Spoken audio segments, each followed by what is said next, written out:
dass wir jetzt starten. Und zu Beginn würde ich einmal unseren Lead-Pastor Stefan Hensch ins Lampenlicht, nee, Rampenlicht, Lampenlicht richten. Und du darfst ja, uns begrüßen, die ganzen Leute aus Essen, Zürich, Mannheim, Lüdenscheid und. Du hast das Wort, Stefan. Genau, es ist mega schön, dass ihr alle da seid und ich freue mich extrem auf diesen Abend, weil dieser Abend, der hat seine Wurzeln schon einige Jahre zurück. Meine Tochter hat ein Auslandsjahr in den USA gemacht und ich habe sie abgeholt und bin dann mit Marco, der gleich noch zu Wort kommt, habe ihn mitgenommen, weil ich Elevation Church nur über die Predigten von Stephen Furtick kam und dann bin ich mit Marco, einem Ex-Worshipper aus Berlin, hingefahren und mit so einem waschechten Musiker wie ihm dort an einem Vatertag zu sitzen und mit dem Opener-Song in Qualität, in Inhalt eine Celebration zu erleben, die einem nicht nur die Gänsehaut, sondern auch Tränen in die Augen treibt, haben wir gedacht, alter Schwede, wo sind wir hier hingelangt? Und dann haben wir angefangen, Kontakte aufzubauen. Marco hat sich dann dort beworben in einem längeren Audition-Verfahren, um mitspielen zu dürfen, aber er wollte es und Marco hat sich die Finger wund geübt, um Teil von dieser Kirche zu sein. Und Marco ist jetzt wieder zurück in Berlin. Und ich habe gemerkt, was diese Kirche in den USA, in Charlotte unter der Leitung von Pastor Stephen Furtick über die Jahre aufgebaut hat, den kraftvollen Worship, der weltweit prägt, Predigten, die Inhalte weiterbringen, das muss ganz, ganz tiefe kulturelle Wurzeln haben. Deswegen bin ich mega froh, heute diese kulturellen Wurzeln anzuzapfen. Und ich möchte euch ganz kurz einen Input und einen Vers mitgeben, um auch die kulturellen Wurzeln von unserem ICF-Movement weiterzubringen. 2. Korinther 4, Vers 16 steht: Darum verlieren wir nicht den Mut, wenn auch unsere körperlichen Kräfte aufgezehrt werden, wird doch das Leben, das Gott uns schenkt, von Tag zu Tag erneuert. Deshalb lassen wir uns von dem, was uns zurzeit so sichtbar bedrängt, nicht ablenken, sondern wir richten unseren Blick auf das, was jetzt noch unsichtbar ist. Cooler Vers, meine alte Elberfelder Bibel sagt, wenn der äußere Mensch aufgerieben wird, wird der innere von Tag zu Tag erneuert. Und das ist das, was Menschen heute erleben. Wir sind durch äußeren Druck, werden wir aufgerieben. Manche Leute sitzen zu Hause und vereinsamen, weil sie niemanden haben. Andere Menschen sitzen zu Hause und sind genervt von den Menschen, die noch mit ihnen zu Hause sind. Das heißt, du hast so unterschiedlichste Reaktionen. Und trotzdem schreibt hier Paulus, der auch äußerliche Drucksituationen kannte: Ich erlebe Druck, ich werde aufgerieben, aber ich merke, es gibt einen inneren Menschen. Und der wird von Tag zu Tag, wird von Gott erneuert. Und weil dieser Mensch erneuert wird, kann ich auch die äußerlich aufreibenden Umstände besser ertragen als ohne dem. Und wir stehen jetzt in Berlin und ich glaube, so Deutschland und schweizweit wird das auch sein. Wir sind jetzt in so einer Übergangsphase aus Corona raus ins wirkliche Leben. Und bei uns ist es jetzt möglich, dass sich in Berlin und Brandenburg wieder 2 Haushalte treffen dürfen. Und ich würde euch motivieren, wenn ihr Leiter aus Berlin seid, wir werden die nächsten Wochen weiter streamen. Wir werden alles, was wir die letzten Wochen und Monate aufgebaut haben, werden wir genauso weiterbringen. Aber wir können jetzt anfangen, das System wieder hochzufahren und anfangen, Leute einzuladen, wieder Gemeinschaft zu leben. Und es gibt Leute, die sehnen sich gerade wieder zurückzukommen in die Kirche, die sehnen sich nach Gemeinschaft, die werden uns die Türen einrennen. Es gibt aber genauso auch Leute, die haben sich ein bisschen dran gewöhnt, weil es ist ja auch schön, morgens auszuschlafen, im Pyjama sich einen Kaffee zu machen und einen Livestream zu gucken. Das heißt, es wird für uns als Leiter auch eine Hauptaufgabe werden, Leute wieder zu motivieren, auch unsere Teams wieder zu motivieren.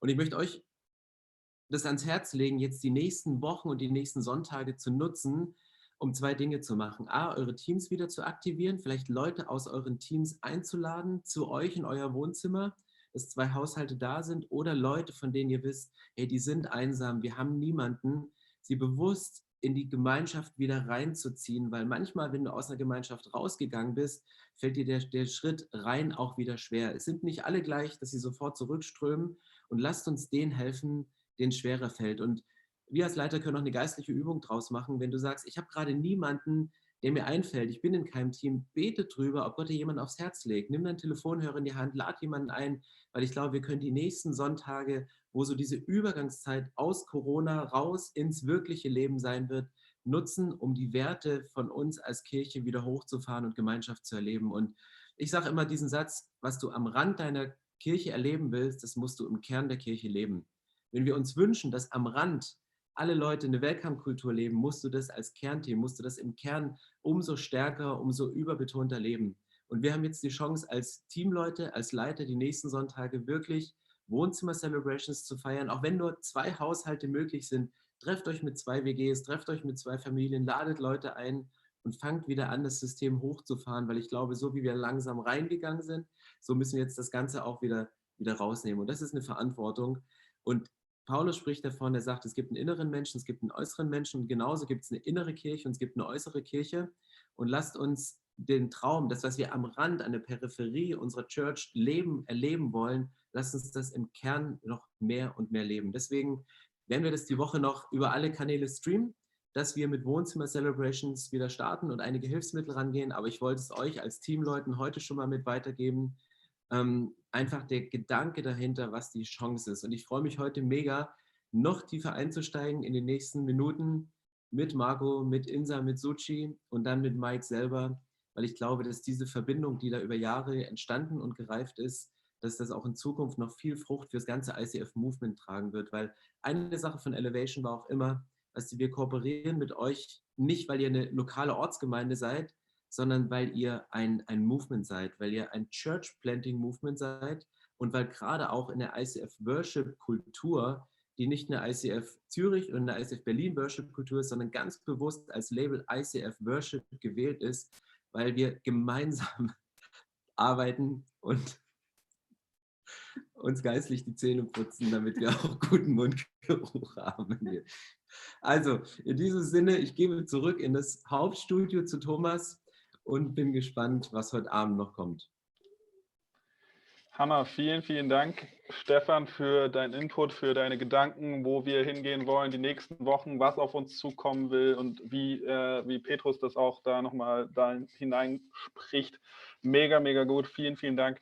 Genau, heute kommt Mike Pettus, Worship-Leiter von der Elevation Church, und wir wollen nach dem Input von Stefan auch einfach mal zu Insa, Marco und Suji schalten, und wir starten einfach mit Worship in diese Team Night hinein, und wir wollen Gott anbeten, und ihr könnt euer Mikro stumm lassen, aber so vollen Herzens mitgehen, wie ihr wollt. Ob ihr die Kamera anlasst oder nicht, ist euch vollkommen überlassen. Ihr könnt auch einfach nur sitzen bleiben und genießen und die Anbetung in euch still werden und vor Gott kommen. Aber ich lade euch ein, wirklich steigt mit ein und lasst diese Songs, die sie vorbereitet haben, nicht einfach nur zuhören, sondern denkt über die Texte nach und nehmt es auch wirklich an für euer Herz. Also genau, Suji, Insa, Marco, ihr dürft. Ich schicke euer Spotlight auf euch und dann los geht's. Ja, ich hoffe, man hört uns. Liebe Grüße aus der ICF Berlin Lounge in Tempelhof. Danke, Thomas, für die Einleitung. Besser hätte ich das jetzt gar nicht sagen können, aber ich würde trotzdem gerne zu Anfang beten und uns einstimmen, und dann lasst uns anfangen zu singen. Großer Gott, ich danke dir einfach dafür, dass wir hier heute Abend die Möglichkeit haben, so eine große Telefonkonferenz mit so vielen Menschen in so vielen unterschiedlichen Orten zu machen. Das ist eine Sache, die wir uns vielleicht vor ein paar Wochen noch gar nicht vorgestellt haben, dass das so krasse internationale Grenzen sprengt. Und Herr, ich lade dich jetzt einfach ein, dass egal da, wo wir gerade sind, dass wir einfach dich spüren, deine Gegenwart spüren, dass wir einfach von dir und deinem Heiligen Geist erfüllt werden. Und Vater, ich bete, dass all das, was heute Abend gesagt wird, was wir hören dürfen, dass uns das inspiriert, noch weiter dein Reich zu bauen, in unseren Städten, in diesem Land und auch darüber hinaus. Danke, Vater, für einfach die Möglichkeit, heute Abend diese Zeit miteinander zu verbringen und einfach neu lernen zu dürfen und noch weiter wachsen zu dürfen. Und Vater, wir loben und danken dir dafür. Amen.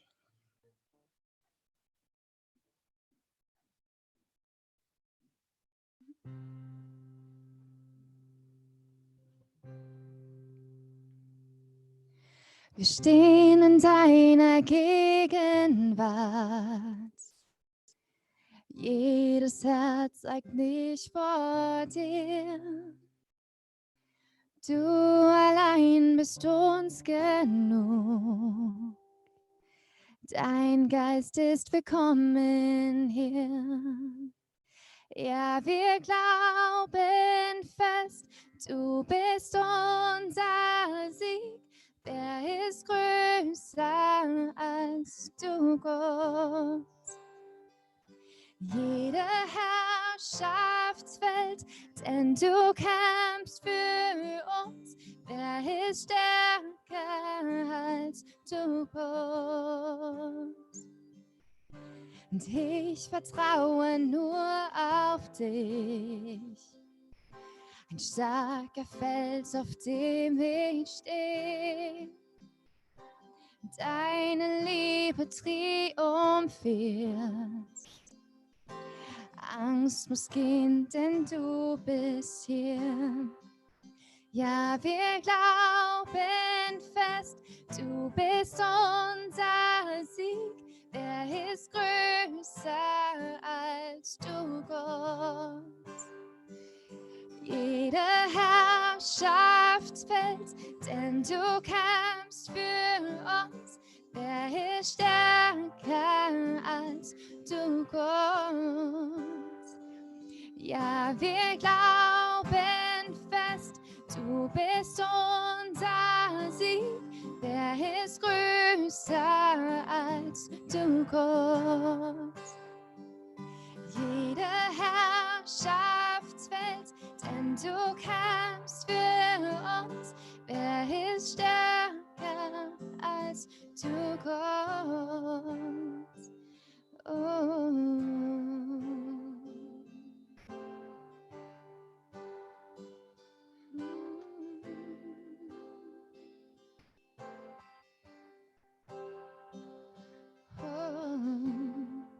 Und ich rufe laut und ich sing dir zu. Du allein regierst, Jesus, du bist unser Sieg. Und ich rufe laut und ich sing dir zu. Du allein regierst, Jesus, du bist unser Sieg. Und ich rufe laut und ich sing dir zu. Du allein regierst, Jesus, du bist unser Sieg. Und ich rufe laut und ich sing dir zu. Du allein regierst, oh Jesus, du bist unser Sieg. Oh, Jesus, du bist unser Sieg. Oh, worthy is your name, Jesus. You deserve the praise. Worthy is your name. Worthy is your name, Jesus. You deserve the praise. Worthy is your name. Worthy is your name, Jesus. You deserve the praise. So worthy is your name. Worthy is your name, Jesus. You deserve the praise. So worthy is your name. Oh, oh.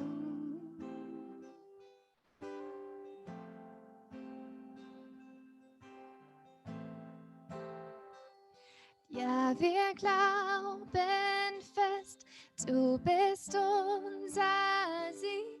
Wer ist größer als du, Gott? Jede Herrschaft fällt, denn du kämpfst für uns. Wer ist stärker als du, Gott? Ja, keiner ist stärker als du, Gott. Oh.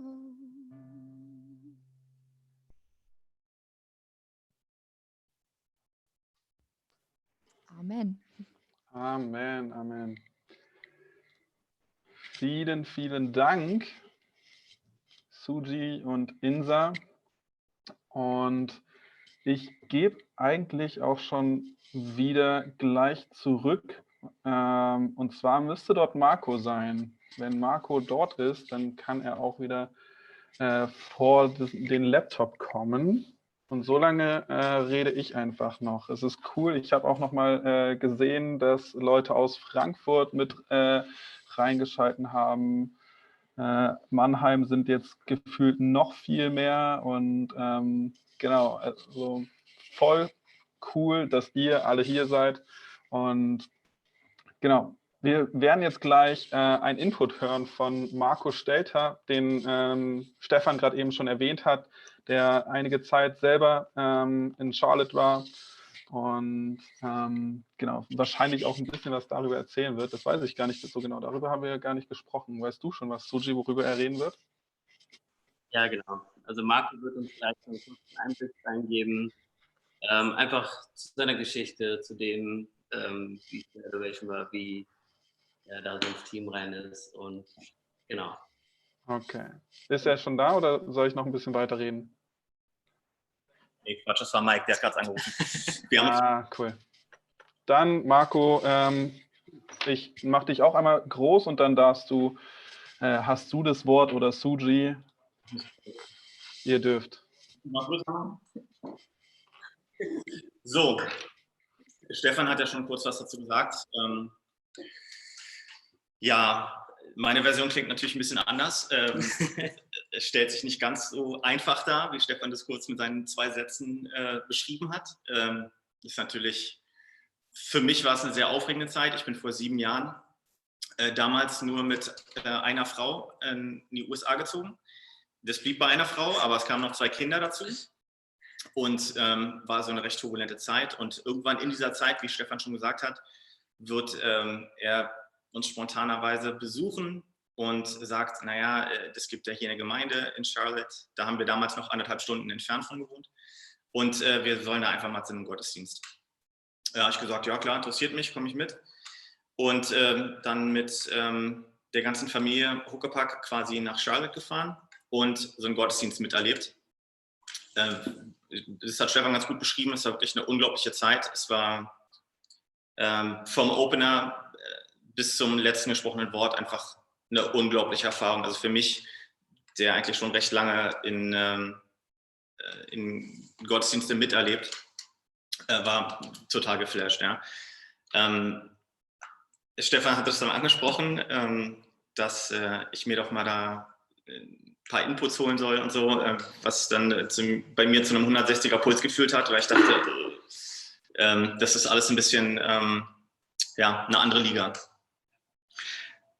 Ich habe dann tatsächlich in dem Jahr mich beworben. Also es gibt einen Audition-Prozess einmal im Vierteljahr, wo dann halt aus den ganzen Vereinigten Staaten Leute sich bewerben, zuerst mit einem Video, dann mit einer persönlichen kleinen Session, wo einfach so ein bisschen dein musikalisches Wissen abgefragt wird. Erstaunlicherweise bin ich mit dem Video weitergekommen, genau bis zu dieser One-on-One-Session und da habe ich dann ganz schnell gemerkt, wie der Hase da eigentlich läuft, nämlich nicht in meine Richtung. Dann ging es halt los mit dem National Number System, von dem ich bis dato vielleicht irgendwo aus Versehen mal was gelesen habe in der Musikerzeitschrift, aber gar keine Ahnung hatte. War also sehr peinlich und ich habe dann auch es ging dann los mit, ja, wir machen so ein bisschen Musiktheorie, wir machen jetzt ein bisschen Flowing in B-Flat, wo ich dann meinte, nee, kann ich nicht, habe ich noch nie gespielt, glaube ich, in der Tonart. Und das ging dann so weiter, bis ich irgendwann gesagt habe, okay Leute, es tut mir echt mega leid, es ist offensichtlich gar nicht meine Liga. Und war einfach offen und ehrlich und habe einfach so ein bisschen gesagt, wo ich herkomme, was ich mache. Und erstaunlicherweise hat man mich aus irgendeinem Grund zu der 3. Audition wiedergeholt, wo es dann eine Live-Audition ist, wo dann quasi eine komplette Band von einem Campus eingeladen wird und das Instrument, für das man auditiont, wird man dann ersetzen und man wird am Abend vorher 3 Songs bekommen, die man dann vorbereiten muss in allen erdenklichen Tonarten. Und da sagen wir mal so, das lief nicht unbedingt viel besser. Und mein Feedback kam dann 2 Tage später, ja, musikalisch sind es nicht ganz die Vorstellungen oder die Ansprüche, die sie an ihre Musiker haben. So, daraufhin kam meine Antwort und meinte, ja cool, nee, verstehe ich, habe ich selber gemerkt, muss mir jetzt keiner erklären. Aber da würde ich gerne hinkommen. Das war eine Antwort, die sie nicht gewohnt waren. Und ja, dann war erstmal großes Grübeln und dann kam der Vorschlag von mir, ich würde einfach bei einem der Lead-Keyboarder Unterricht nehmen. Bin dann einmal die Woche nach Charlotte gefahren, 2 Stunden hin, 2 Stunden zurück, habe halt da 2 Stunden Unterricht genommen und durfte dann zu einem Campus mal und mir das alles angucken, wie das dann so läuft. Ja, das ganze Spiel ging dann, ohne dass man mir irgendwas versprochen hat. Man hat einfach nur gesehen, dass ich immer wieder das auf mich genommen habe, da also die Woche 4 Stunden gefahren bin für den Unterricht und um einfach einfach mal dabei zu sein und In-Ears zu kriegen und mal hören, was so im Hintergrund passiert. Und das ganze Spiel ging ungefähr 8 Monate, wo ich dann immer so ein bisschen mehr durfte, bis zum Schluss ich mal bei einem Run-Through mitspielen durfte, was heißt, es ist quasi der Ablauf vor einem Gottesdienst. Und irgendwann habe ich es da auch mal geschafft, fehlerfrei durchzukommen und dann kam halt irgendwann die Frage, na, was machst du diesen Sonntag, hast du Bock zu spielen? Und habe es dann tatsächlich nach 8 Monaten geschafft, quasi das Level zu erreichen, was die Mindestanforderung für das Team ist. Dann habe ich da ja gut 2 Jahre gespielt, das Team ist recht Campus-spezifisch, aber je nachdem, welches Instrument du spielst, wirst du halt auch in anderen Campi eingesetzt oder auch für Outreaches oder da werden halt immer verschiedene Bands zusammengestellt, die dann halt bestimmte Projekte machen. Wir haben unser Tour-Team, wir haben das Album-Team und jeder hat halt so einen eigenen Vertrag und da steht halt drin, was genau du machst und wofür du eingesetzt werden kannst. Und ich war einer der Campus-Musiker, habe an verschiedenen Campi gespielt und habe ein paar Outreaches mitgespielt. Wir sind also rausgegangen und haben für andere Gemeinden irgendwelche Events gemacht oder halt irgendwo, wo Elevation Worship gespielt hat, wurden dann Bands zusammengestellt und sind dann dahin gefahren. Mike, der gleich sprechen wird, war einer meiner Worship-Leader aus der Zeit. Ein mega cooler Typ, der nicht nur musikalisch und gesanglich der Koryphäe ist, sondern auch ein absolut genialer Leiter ist und der auch ein guter Freund von mir war in der Zeit. Und das in einem Gespräch letzte Woche sind wir einfach darauf gekommen, dass ich das echt mega finden würde, wenn er einfach so ein bisschen von seiner Zeit erzählen könnte. Wir sind so ziemlich zum gleichen Zeit gekommen. Er war halt on staff. Die meisten der Musiker sind Contract. Das heißt, wir sind nicht angestellt, sondern wir werden quasi spezifisch eingesetzt und dann auf quasi Einsatzbasis bezahlt, während die Worship Leader alle Staff sind. Das heißt, sie sind angestellt und haben auch die ganze Woche was zu tun. Und einfach seine Entwicklung in der Zeit, eine mega Story zu erzählen. Ich freue mich da tierisch drauf. Und ja, ich warte jetzt noch kurz ein paar Minuten auf ihn. Er schreibt mir gleich einen Text, wenn er soweit ist. Ansonsten. Er ist schon drin. Warte. Like you there? Yes, I forgot to text you. I want to see how long you would stall. Get everything I said. Yeah, I got everything. Yeah, I got Google Translate.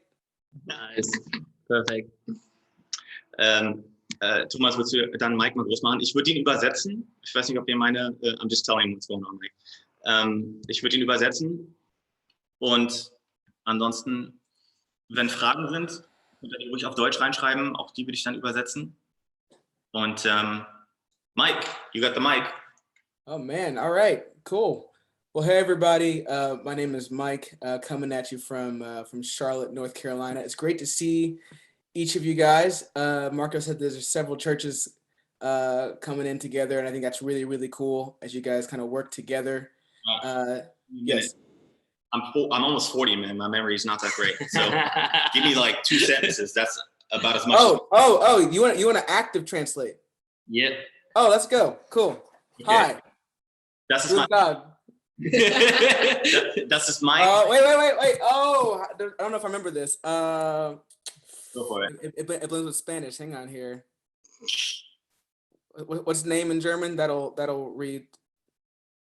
Mein Name, Yeah, my Name is. Mike. Nope, don't remember. Yep, it's been a long time.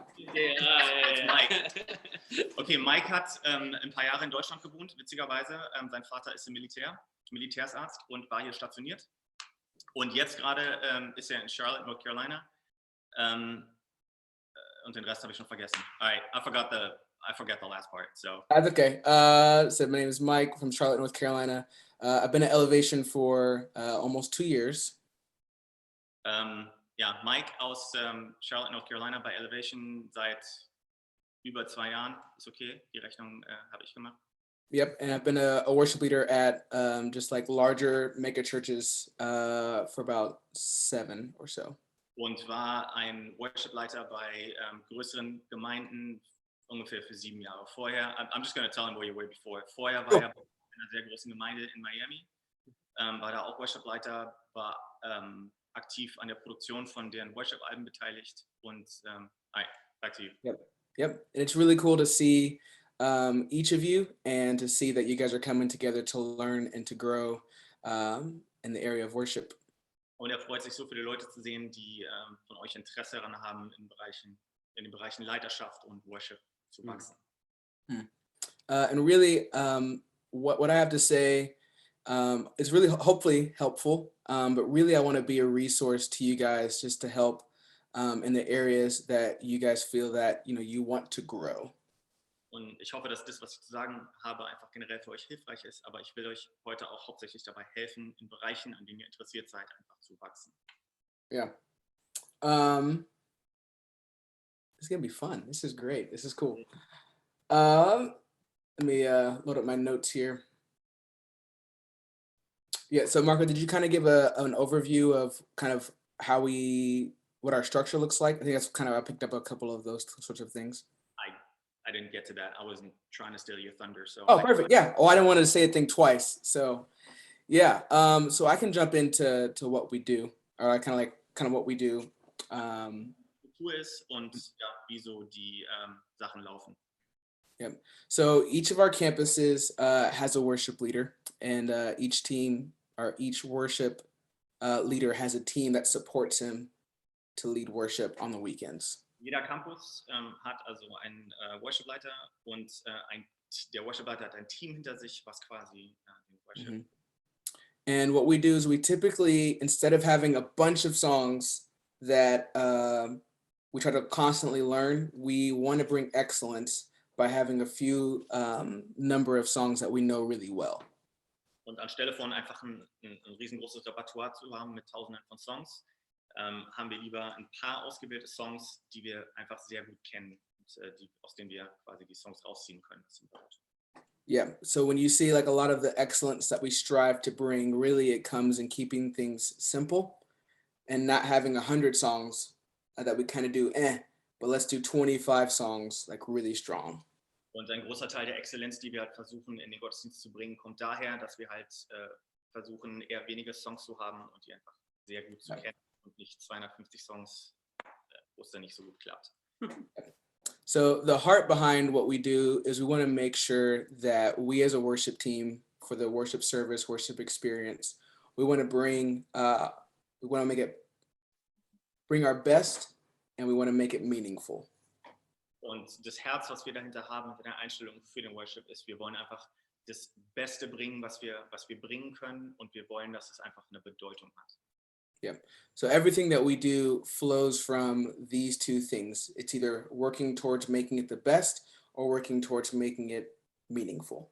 Und alles, was wir machen, das ist wie so eine Weiche. Eine von diesen beiden Dingen muss gegeben sein. Es soll entweder das Beste sein oder es soll einfach Bedeutung haben. Es soll bedeutsam.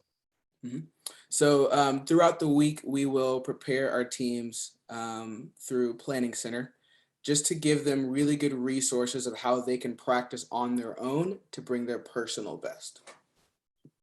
Und wie wahrscheinlich die meisten hier benutzt Elevation Planning Center, um einfach die möglichst viele Ressourcen zu geben, wo die Musiker sich ihr Zeug ziehen können. Yep. So we'll give the version of the song that we want to do. We want to give how we want it to feel. and we want to give the lyrics, all of these things ahead of time so that people are able to practice on their own and come to Sunday ready to go. Und wir wollen ihnen einfach so viel wie möglich geben, dass sie sich vorbereiten können unter der Woche, damit wir am Sonntag einfach ready to go. There you go. That's good. Yeah. And then on Sunday, really, this is where one of our values comes in, and that's that preparation is king. Und genau daher kommt einer unserer größten Werte, nämlich, dass die Vorbereitung die Königsdisziplin ist im Worship. So basically, if we have a musician that doesn't prepare and it isn't 100%, they're not playing that weekend. That never happened, right? I'm just checking. Not with you. No, you're good. Oh, there's stories. Yeah. I can tell one quick story after you're done. Yeah, I'd love to hear it. Es ist dann tatsächlich so, wenn einfach mitbekommen wird, dass die Leute nicht vorbereitet sind, dann wird man halt am Sonntag nicht spielen. Yeah, and it's less about the person. It's not about, you're not good enough or anything like that, because we brought you onto the team. But it's more, we want to make sure that everyone on the team is bringing their best for our people. Und das ist dann auch nichts Persönliches. Es geht nicht darum, dass du nicht gut genug bist, sondern es geht einfach darum, von der Herzenseinstellung, dass wir sagen, wir wollen, dass jeder das Beste bringt. Wir wollen einfach den Leuten, die da sind, das Beste geben. Yep. And then through everyone bringing their best, it allows us to kind of feel the moment out and make changes on Sunday to make it meaningful, to give things space that need space, or to create moments that are strong and powerful for people. 40-year-old brain. Let me Ja, let me back up. When we bring our best, it allows us to be flexible. wenn wir das Beste bringen, dann bleiben wir flexibel. And that allows us to make moments meaningful. Und das sorgt dafür, dass wir Momente bedeutsam machen können. You want to give kind of the story of your the Mother's Day song or something like that kind of gives that example of, or maybe an example that you have maybe of just how it allows us to worry more about the transitions in the moments than it does about the song? Yeah, give me 2 minutes. What happened on Mother's Day? Well, we did the Mother's Day song. You mentioned it, with Isaiah. Extraordinary Magic? Yeah, or you can do that, or you can maybe talk about how it allows us, when we're not worrying about the song, we can worry about the transitions to make it. Yeah, I have a moment. Give me 2 minutes. Also ich nenne jetzt einfach mal kurz ein Beispiel, den wir zusammen. I'm going to tell them about Here Again at. Perfect. You remember? All right, cool. Wait, yeah, here again into what? Here Again, when we played it, Reflect the whole. I'm going to tell them how we cried. Yeah, that's great. That's great. Kurzes Beispiel, einfach um die Musiker unter euch so ein bisschen anzusprechen und so ein Beispiel zu geben, warum Vorbereitung so extrem wichtig sein kann, gerade im Thema Worship. Es ist eins von vielen Beispielen. Es ist ein sehr gutes Beispiel, weil für mich zum ersten Mal ich gemerkt habe, was Worship eigentlich heißt, wenn ich selber am Instrument bin. Und das ist, muss ich leider zugeben, ich musste sehr viele Dinge mir selber eingestehen und zugeben. Aber wenn man das zum ersten Mal tut, dann ist man einfach bereit zu lernen und man fängt an, sich nach oben zu orientieren und nicht mehr nach unten zu gucken und sagen, ach, guck mal, was ich alles schon hinter mir habe oder wie weit ich schon gekommen bin, sondern nach oben und sagt, ach, guck mal, wie weit ich noch kommen kann. Und der Moment war für mich bei einem Reflect. Reflect ist die Elevation-Version von einer Ladies Lounge,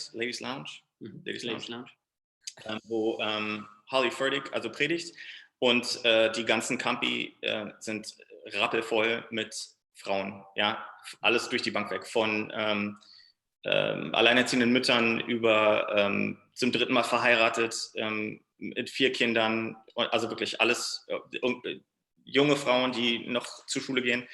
Und es war so eine unglaubliche Atmosphäre an diesem Abend und wir haben Here Again gespielt. Mike hat vor mir gestanden und hat zweite Stimme gesungen. Und zum ersten Mal war ich an einem Punkt, wo meine Finger automatisch einfach das gemacht haben, was sie machen müssen. Also wie gesagt, nach sehr langer Zeit der Vorbereitung und Probe war mir irgendwann bewusst, wie wichtig es war, wirklich vorbereitet in diese Abende zu gehen, weil wirklich alles passieren konnte. Ich kann gar nicht sagen, wie oft die Tonart gewechselt. Teilweise ging der Klick schon los und die Tonart wurde noch geändert. Also es konnte wirklich alles passieren. Man musste einfach jeden Song in jeder Tonart können. Und wir haben also Here Again gespielt und waren einfach in einem ruhigen Moment, wo die Musik runterging. Und ich glaube, es war nur noch ich an den Keys und Jane hat aufgehört zu singen und der ganze Raum hat wie ein lautstarker Chor angefangen, diesen Chorus zu singen. Ja, ich bin nicht genug, I'm not enough, unless you come. Also ich bin nicht genug, wenn du nicht bei mir bist, wenn du nicht zu mir kommst. Will you meet me here again? Und es hat mich einfach überkommen, was das eigentlich für diese Menschen in diesem Raum bedeutet, diese Texte zu singen. Das war, falls einer das Interview mit mir gesehen hat, das war eine der Sachen, die ich angesprochen habe, dass einfach so viel in diese Songs reingeht, textlich und auch thematisch, dass sie einfach eine Menge Wirkung haben. Und es hat mich total überkommen. Also meine Finger haben von alleine das gemacht, was sie machen sollten. Und ich konnte diesen Moment komplett auf mich wirken lassen. Und das hat mich absolut mitgerissen, wie diese Frauen da wirklich sich die Seele aus dem Leib gesungen haben. In Hoffnung, in Verzweiflung. Das war ein Feuerwerk der Gefühle. Und ich habe alles getan, um nicht anfangen da zu weinen und weiterzuspielen, bis ich irgendwann gemerkt habe, es geht einfach, ich muss mich überhaupt nicht mehr darauf konzentrieren, dass ich die richtigen Akkorde spiele oder welches Voicing will ich jetzt spielen, was soll ich machen, sondern lass einfach den Moment klingen, ja. Und Mike, witzigerweise, ja, nachdem ich da die ganze Zeit gestanden habe und denke, oh, reiß dich zusammen, du musst spielen, du musst richtig spielen, wird sich also Mike zu mir umdrehen, weg von dem Raum und ihm werden die Tränen runterkugeln, was bei mir dann quasi dazu geführt hat, dass ich mich dem angeschlossen habe und einfach komplett überkommen war von diesem Moment. Und die Moral der Geschichte ist, das ist alles nur passiert, weil ich vorbereitet war, weil ich wusste, wann was wo kommt, wie gespielt wird und mich quasi komplett dem Moment hingeben konnte. All right, Mike, that was so, I'm sorry. I told him that you cried. That was good. I did. Tell him I don't cry very often. Yeah. Tell him I didn't cry at my wedding. Oh. Okay, I'm sorry. Okay, but it's true. But when we bring our best to the weekend, it allows us to live in the moments that happen. Aber wenn wir das Beste bringen, was wir geben können an einem Wochenende, erlaubt es uns. What's the last thing you said? It allows us to be in the moment that happens. In dem Moment zu sein. So I'm not thinking about the music or the words. I've memorized those. Ich denke nicht an die Musik, ich denke nicht an die Chorde, ich denke nicht über die Texte nach, die weiß ich, die habe ich immer gemerkt, sondern ich bin im Moment, ich gebe mich dem Moment hin. I'm focused on bringing a moment to the people and seeing what God wants to do in this moment. Ich konzentriere mich darauf, den Leuten den Moment zu geben und was Gott in diesem Moment oder mit diesem Moment machen will. Yep, and that's why one of the things that we do is we memorize all of our music and all of our words. Und deswegen ist eine von den Dingen, die wir machen, ist, wir merken uns oder wir lernen die Musik, alle Chorde und die Texte. Because if I speak to you, it's one thing, and speaking to you like this there's no connection. Ja, und es ist eine Sache, ob ich quasi euch so Worship bringe oder ob ich euch so Worship-Songs spiele oder ob ich halt Notenständer vor mir zu stehen habe und ihr mich gar nicht seht, weil ich hinter einem riesengroßen Notenständer verschwinde, weil ich nicht weiß, wie der Song geht. And the heart of this is really just bringing the best to our people. Das Herz hinter der ganzen Sache ist einfach, den Leuten wirklich das Beste zu bringen. That's one of the reasons why we have a high standard for our musicians and our vocalists. Das ist einer der Gründe, warum wir so einen hohen Standard haben für unsere Musiker und unsere Sänger. And it can take a while to build that. Das kann eine Weile dauern, bis man dahin kommt. But one of the things that we teach at Elevation for our staff. Aber eine der Sachen, die wir unseren Angestellten und unseren Staffern bei Elevation beibringen, is to keep the main thing, ist, dass wir die Hauptsache bleiben lassen. And keep it in front of your team. Und vor allen Dingen das auch dem Team vorzuleben. So we let everybody know that this is the standard, Und wir sagen einfach jedem, dass das hier ist der Standard. so that if we have conversations when you didn't hit the standard, it's not me versus you. Und wenn wir jemandem sagen müssen, hey, du hast das Level nicht erreicht, du hast den Standard nicht erreicht, dann ist es nicht du gegen mich. So we have everybody be at this standard so that we can bring something powerful and excellent. Und wir setzen diesen Standard so, damit das, was wir bringen und geben, einfach voller Exzellenz ist. We want the drummer to be as good as the guitar player. Wir wollen, dass der Schlagzeuger so gut ist wie der Gitarrist. We want the vocalist that's leading the song to be able to be the best person for it. Und wir wollen, dass der Sänger, der Worship-Leiter, der den Song singt, die beste Person dafür ist. And this requires everybody to continue to get good at what they do. Und das heißt einfach, dass jeder sich weiterentwickeln muss und gut werden muss in dem, was er tut. Sometimes that means we only have one person singing on a Sunday. Und manchmal heißt es, dass nur eine einzige Person die Songs leitet an einem Sonntag. Because it's more about bringing the best to the people, not, well, this is hard. Well, we'll complete the thought. It's about bringing what's best to the people. That sentence. Yeah, let me hear your thoughts so I can. Okay, cool. It's about what's bringing our best to the people, and not settling for anything less. Und da geht es genau darum, dass wir das Beste den Leuten bringen und nicht uns mit irgendwas Kleinerem oder Schlechterem zufrieden geben. Did that translate well? That makes sense?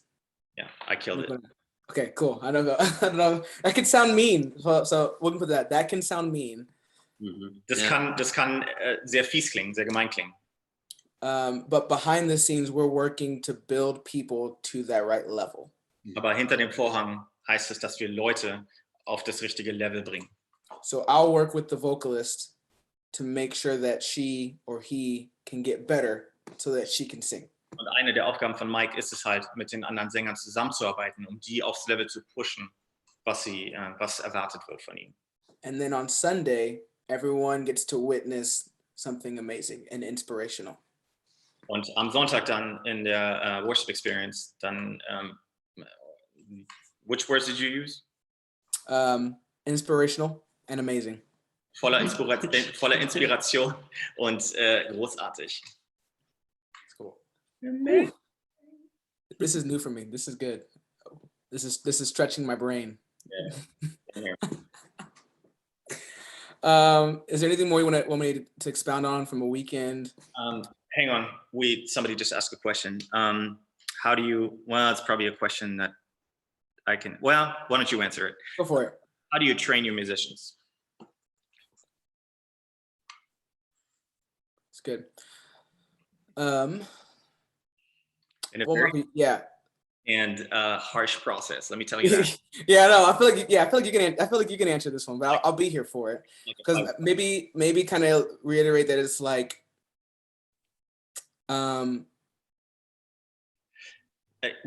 yeah, go for it. Yeah, you can try.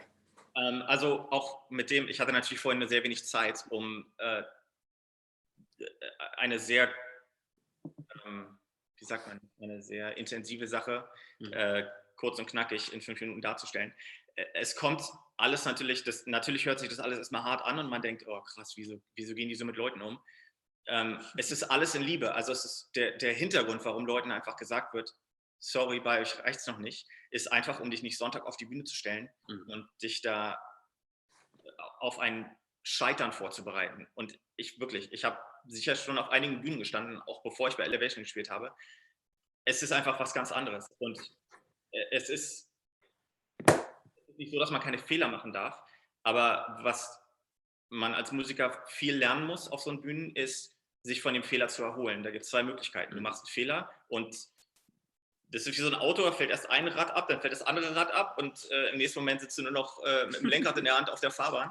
Und genau das darf natürlich nicht passieren, sondern es ist nicht, dass du einen Fehler machst, sondern wie du damit umgehst. Und wie in jedem Job. Jeder von uns hat irgendwo einen Job und jeder macht mal Fehler in dem Job. Und dann ist die Frage, fällt die ganze Produktion auseinander, weil du einen Fehler gemacht hast? Oder bist du so routiniert, dass du deinen Fehler vielleicht sogar wieder rückgängig machen kannst. Und genau so ist, wenn ich einmal den falschen Akkord spiele, dann spiele ich halt nochmal falsch und denken alle, ach so, ist Jazz, okay, verstehe. Right. Yeah. So you can say like growth to get to the standard is one-on-one. Und das Wachstum, um an diesen Standard zu kommen, um auf diese Schwelle zu erreichen, ist 1:1. And then once you're on the team, growth above the standard is in a group, like one or team nights. Ja. Und dann, wenn man im Team ist, das ist eine Sache, wozu ich vorhin nicht gekommen bin. Das heißt absolut nicht, okay, du hast das Level erreicht, jetzt ist alles schön, sondern das ist das absolute Minimum. Um ganz ehrlich zu sein, als ich durch die Audition gegangen bin und diese 8 Monate Shadow Period hatte, die Audition bereitet dich in keinem Fall auf den Sonntag vor, was da passiert. Es ist wirklich so eine Grundbasis, auf der du aufbaust, und das tust du in Team Nights und in deinem Team quasi. So we use the people that we think do a great job to teach those that can be better.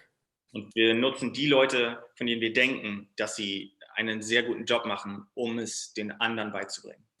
So if you're a worship leader at your church, und wenn du jetzt, also er spricht jetzt zu euch allen, wenn du jetzt ein Worship Leader in eurem Campus seid and you have an amazing guitar player, und du hast einen unglaublich guten Gitarristen he has the heart that you want, und er hat das Herz, was du dir wünschst, and he plays like John Mayer, und er spielt wie John Mayer, use him to raise up other people. dann nutze ihn, um andere Leute, andere Musiker, andere Leute aus deinem Team auf dieses Level zu bringen.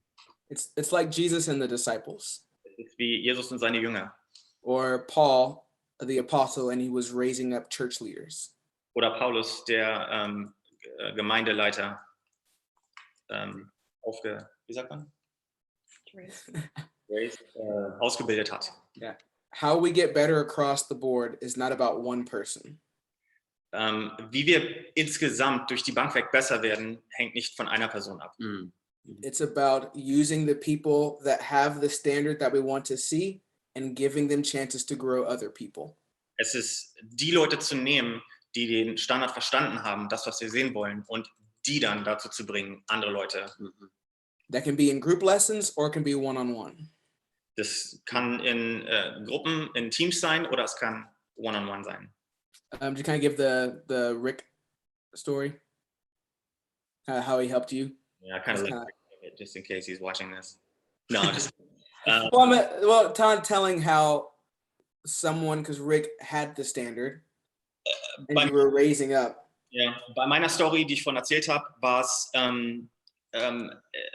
LJ ist der Musikdirektor. Falls ihr ich weiß nicht, wie viele von euch da so einen Gottesdienst mal gesehen haben, aber der schwarze Keyboarder, der hinter Pastor Steven spielt, seine rechte Hand quasi, sein Vertreter ist Rick. Und Rick war derjenige, bei dem ich meine One-on-One-Audition hatte. Und das war derjenige, der sich quasi mir angenommen hat und mir mein Instrument eigentlich von Grund auf nochmal beigebracht habe, was ich eigentlich dachte, was ich einigermaßen spielen kann. War nicht so. You got it? Does that answer the question? Hat es deine Frage beantwortet? Moment.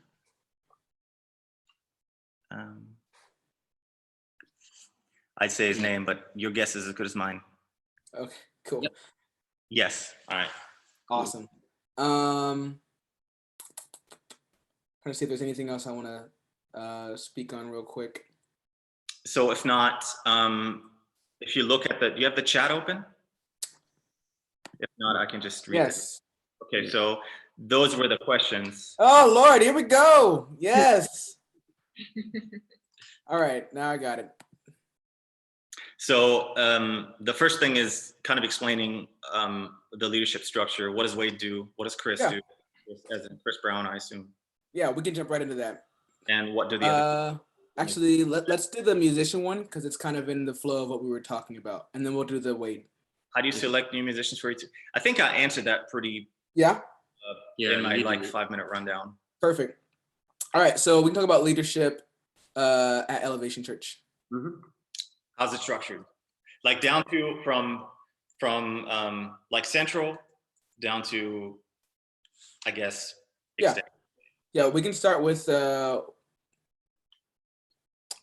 so from worship standpoint, the top is Wade.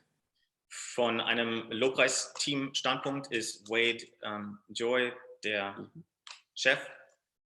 Yep. So he works with Pastor Stephen for the vision of Elevation Worship and Elevation Worship teams. Und er arbeitet mit Pastor Stephen zusammen für die Vision von Elevation Worship und den Elevation Worship Teams. He leads our monthly worship team meetings. Er leitet unsere monatlichen Lobpreisteam-Meetings. He leads all the worship leaders.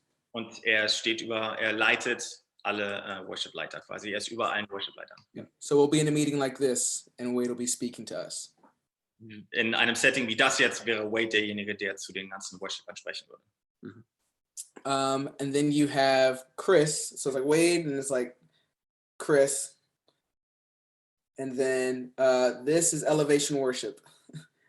Also es gibt, wenn ihr euch kurz so eine Onigramm vorstellt, ja, habt ihr also Wade, Chris und von Chris geht es dann runter zu Elevation Worship. Also Chris ist so die Leitungsperson von Elevation Worship, the brand quasi.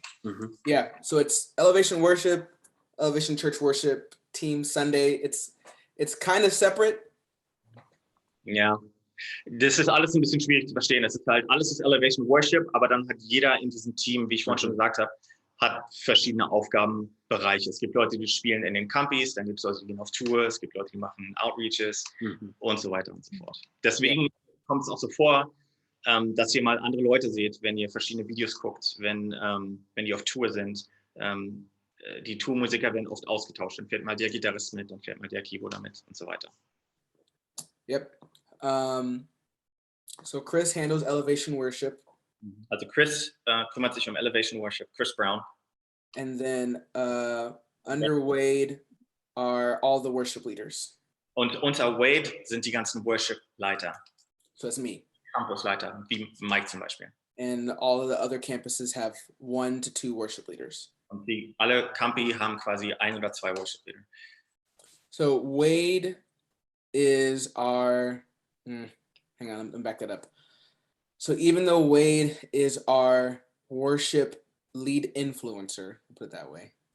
Und Wade ist quasi der Worship Lead Influencer. Ja, war das Wort. Coach. Side elevation. Yeah, I'm trying to use, I understand why you're using influencer. I'm trying to explain. Yeah. So we just jump to the CP? Because that's where it gets a little more, like the campus pastor is my supervisor. Genau, der Campuspastor wäre quasi Mikes Vorgesetzter. Vorgesetzter klingt sehr deutlich weniger cool als Influencer, aber die meisten von euch wissen ja wahrscheinlich, was ein Influencer ist. Wade gives us the standards. Wade gibt die Standards quasi weiter. So get better, because my CP is like, he can sing, cool. Wade can be like, he can do this better, or you can do this better. Und der Einfluss kommt halt von Wade zum Bereich Musik, weil den Campuspastor, viele von denen können singen, aber Wade ist halt durch und durch Musiker und versteht halt Visionen. And then under the worship leader is the worship team. So that's musicians, vocalists. Und unter dem Worship-Leiter kommen dann die Teams, einmal die Sänger und die Musiker. We have one of the musicians as our band director, and they work really closely with the worship leader to help with the team. And band leader, you mean MD? Yeah. I heard you say band director earlier, I think. Ja. I don't know. Und dann gibt es halt eine Person, die eng mit dem Worship Leader zusammenarbeitet, was halt der MD ist, der Music Director, Musikdirektor, der quasi das umsetzt, was der Worship Leiter weitergibt an die anderen Musiker. The MD handles all of the musical things. Und der MD kümmert sich um die ganzen musikalischen Sachen. Also, um aus eigener Erfahrung mal kurz zu sprechen, wie Mike und ich zusammengearbeitet hatten. Mike hat mir halt gesagt, Mike hatte die große Vision, er hat mir gesagt, ich will, dass das und das passiert, und es war dann meine Aufgabe, das mit dem Team so umzusetzen, dass Mike das wahr machen kann. I just gave him an explanation.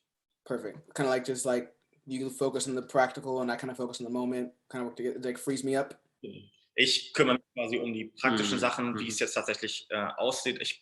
Ich sorge für die Atmosphäre, für die Plattform und Mike hat dann die Freiheit, um diesen Moment so zu gestalten, wie er will. Yep.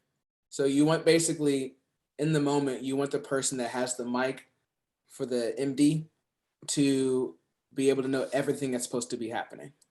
Im Idealfall ist es natürlich so, dass der MD an dem Tag ist, der das MD-Mic hat,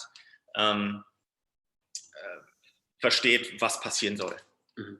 Yep, it's actually a key element of the excellence that Elevation Worship has, actually. Das ist eins der Hauptelemente, die Elevation Worship hat. Die Zusammenarbeit zwischen dem Worship-Leiter und den MDs. Bei LJ ist es noch so eine Sonderfunktion, weil LJ ist quasi der MD für Pastor Stephen.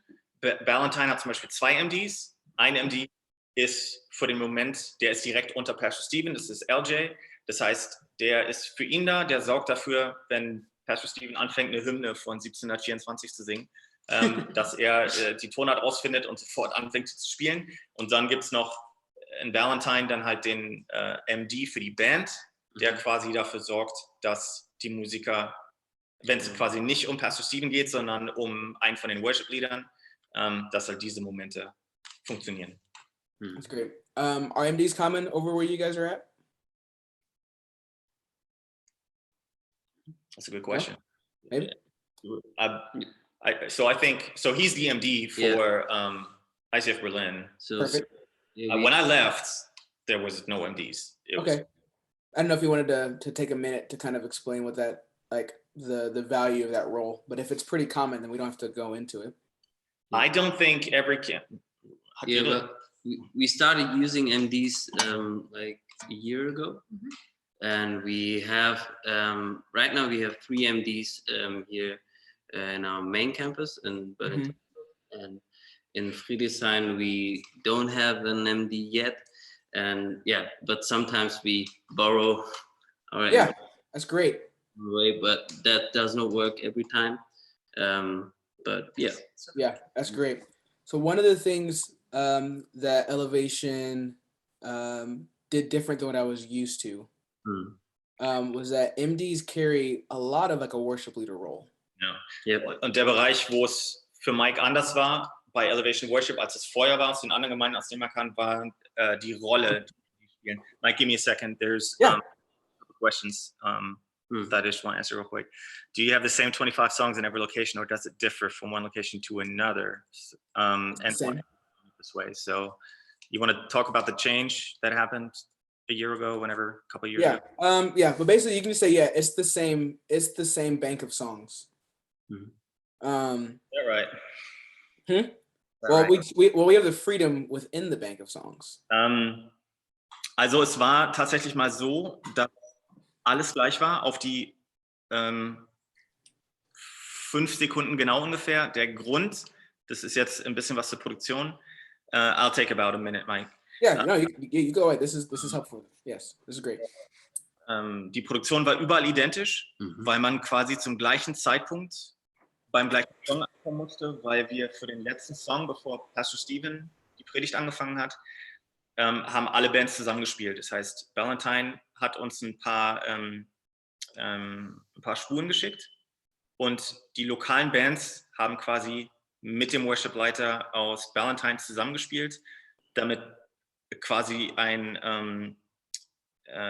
das wie so ein Fluss sein konnte, dass da kein komischer Übergang war, sondern wir waren alle in dem gleichen Song, wir haben den alle zusammengespielt und auf dem Bildschirm war schon das zu sehen, was in Valentine passiert ist. Kam einfach daher, dass es halt ein nahtloser Übergang sein sollte. Das hat sich dann irgendwann geändert, dass gesagt wurde, der Campus kann alleine entscheiden, welche Songs er machen möchte, was da vorkommt. Das heißt, beim letzten Song müssen wir trotzdem alle zusammen da sein, aber es wurde dann einfach ein neues System eingeführt, wo dann einfach auf Play gedrückt wurde und wir haben einfach versucht, den Übergang so gut wie es ging zu machen. Und da war es wieder die Aufgabe des MD, die Tonart so zu ändern, dass wir quasi einen möglichst nahtlosen Übergang hingekriegt haben, wenn die Kameras halt von der lokalen Stage, von dem lokalen Worship nach Valentine gegangen ist.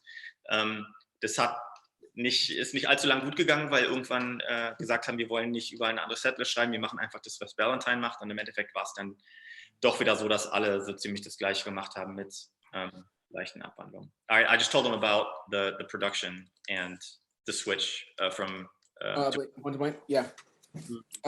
Yeah, so this is, oh, Lord.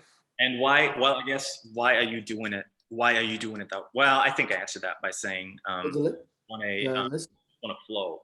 Why are we doing it this way? Why are we doing the same songs at every location? And I think one of the main differences is that Pastor Stephen is speaking to all campuses at the same time. So here, the way ICF is set up, every pastor preaches to their own location. Yeah. Where Stephen is preaching from Valentine and is getting broadcast to every other location, which is why, also das ist der Grund, warum wir diese Songs alle gleich machen, damit wir diesen nahtlosen Übergang haben zu der Predigt von Pastor Steve. Wow. Yeah, that's great. So what we'll do is we have a list of songs that we choose from. Wir haben also Songs, aus denen wir uns welche aussuchen können. Because you want to do a few songs really well. Denn wir wollen diese wenigen Songs sehr gut machen. Um nochmal ganz kurz das klar zu machen, das Repertoire ist größer als 25 Songs. Also wir haben nicht nur ein Repertoire von 25 Songs, sondern da sind schon über 100 drin. Also es ist, weil hier irgendwas von 25 Songs in every location steht. Wir spielen auch keine 25 Songs an einem Wochenende, sondern es sind natürlich nur 4 oder 5, so wie in einem normalen Gottesdienst. Ja, alright. Sorry. Yep, that allows us to get great lighting for each song. Dafür, genau, dass wir einfach ein gutes Licht für diesen Song, eine Lichtproduktion machen können. It also allows production to be able to really do a really good job within those parameters. Und es sorgt dafür, dass innerhalb diesen Rahmens quasi auch die Produktion gute Arbeit leisten kann. If you have 100 songs, it's like I can't bring the same level of excellence to each one. Wenn du halt aktuell immer aus 100 Songs die einen aussuchen musst und der jedes Mal, wenn es wirklich jede Woche ein anderer Song ist, dann funktioniert es einfach nicht so mit der Exzellenz. It also allows us in rehearsal to be able to focus on the moments that are different and special. Und es führt auch dazu, dass wir in der Vorbereitung morgens, also es gibt keinen Probetag bei Elevation. Es wird einfach erwartet, dass du unter der Woche probst und Sonntag vorbereitet kommst. Und dann werden aber die Songs nochmal angespielt, aber nicht, damit jeder den Song lernt und merkt, dass er die ganze Zeit die falschen Akkorde gespielt hat, sondern damit wir an Übergängen arbeiten können und ja. Yeah. So like on Mother's Day, if we have a special Mother's Day song, we may have an easier set or sets that everyone knows. And then on Sunday morning, we can just focus on Mother's Day. Und wenn wir einen speziellen Tag haben, wie zum Beispiel jetzt der Muttertag, dann machen wir halt einen neuen Song und machen dann 4 andere Songs, die die Leute einfach schon kennen, damit wir uns auf diesen einen Song an dem Morgen konzentrieren können, quasi auf den neuen Song. And then to the people, all they see is excellence across the board. Und alles, was die Leute dann sehen, ist diese Exzellenz durchweg. Cool. So that's why we have a smaller song list. Yeah. All right. One other question. Yep. Well, you read it. Yeah. This one, now I can see them now, so this is good. I liked one here. We entered this one. How do you help and support people who aren't ready to serve on the worship team yet? If they're close, get them with a good musician. Let them grow. Also wenn sie, das Beste wäre, die Musiker dann auch an einen guten Musiker anzubinden, damit sie dort lernen können und wachsen können. The same thing goes for the worship leaders and musical directors. Und das Gleiche gilt auch für die Worship-Leiter und die Musikdirektoren. Everything training is one-to-one. So you get a good person to teach someone that has potential. Und dieses Vorbereitungstraining ist immer 1:1. Das heißt, du findest jemanden, der Potenzial hat und bringst es dem bei. So if there's a vocalist on my team that can be a worship leader, then I'm going to bring him close and teach him. Und wenn es bei Mikes Team jetzt einen Sänger gibt, der gut ist, dann will er sich den nah ranholen, um es ihm beizubringen, damit er es den anderen Sängern beibringen kann. And I'm going to give him opportunities to be a worship leader while I watch. Und ich gebe ihm die Möglichkeit, Songs zu leiten als Worship-Leiter, während ich ihn halt überwache quasi. And then eventually he can do it on his own, and he goes and he becomes a worship leader. Und irgendwann kann er es dann alleine machen und er geht dann und wird ein Worship Leader. That's the same for musical directors. Und genau das Gleiche gilt auch für die MDs. Cool. So we'll have 2 mics. So one MD for the practice, who's learning, and one for the main, in case something happens. So, es sind dann immer 2 Mikros da, eins zum Üben für jemanden und eins vom richtigen MD, falls irgendwas schief geht. When it comes to finding awesome musicians, Und wenn es darum geht, gute Musiker zu finden, excellence attracts excellence. Exzellenz zieht Exzellenz an. So you either grow it, well, hang on, it comes from multiple areas. Das kommt aus verschiedenen Bereichen. Some you grow, Manche bringt man zum Wachsen. some you attract. Somewhat. Some you attract, you bring in. Like, oh, I want to be a part. Manche zieht man automatisch an. Also da geht es darum, dass man quasi etwas in Exzellenz vorlebt und damit andere Leute automatisch anzieht. Eventually, it'll balance out. You'll just be good. You just have great people. Und irgendwann gleicht sich das dann aus und man hat einfach großartige Leute. What's hard is the journey to get there. Das Schwierige ist der Weg dahin, um dahin zu kommen. Because that may mean that some people may not be able to play right now as they grow behind the scenes. Und das heißt einfach für manche Leute, dass sie vielleicht jetzt gerade nicht spielen können in der Zeit, wo sie hinter der Szene, hinter dem Vorhang lernen. And so if you already have a team that wants to get better, Und wenn man schon ein Team hat, was besser werden möchte, the worship leader may have to talk to everybody and say, hey, we're raising the standard. dann muss der Worship-Leiter vielleicht einfach mit den Leuten reden und sagen, hey, sorry, aber wir heben jetzt den Standard an. Some of you will be able to play on Sunday right now. Manche von euch können jetzt an einem Sonntag spielen. Some of you, you can get there, but we're going to help you during the week get lessons to get you to this point. Und ihr seid im Moment noch nicht da, aber ihr könnt, unter der Woche bringen wir euch es bei und helfen euch, an diesen Punkt zu kommen. And the people who give the lessons are the people that are playing on Sunday. Und die Leute, die quasi die Unterrichtseinheiten geben, sind diejenigen, die am Sonntag spielen. It's not about one person, Es geht nicht um eine Person, it's about the team. es geht ums Team. Let's see. If you have to let a person go from your team, how do you do it? That's a great question. So it starts with the standard. Es geht jetzt um die Frage, wenn ihr jemanden habt, der diesen Standard nicht aufweist, wie, ich will sagen, werdet ihr den los, aber das klingt ein bisschen falsch. Wie bringt ihr das der Person bei? Yeah, good. Sorry. It could be a musical thing.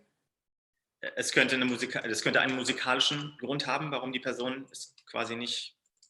It could be a heart thing. Oder es könnte einfach am Herz, an der Einstellung der Person liegen. Either way, we as leaders, we set the standard at the very beginning.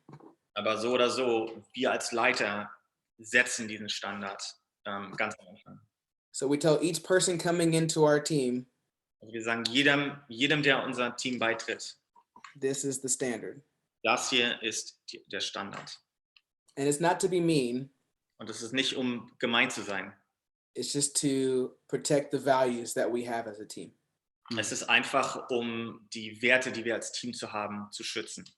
So as someone may violate a standard, Und wenn jemand gegen diesen Standard verstößt, it could be heart, könnte es von seiner Einstellung her sein, von seinem Herzen.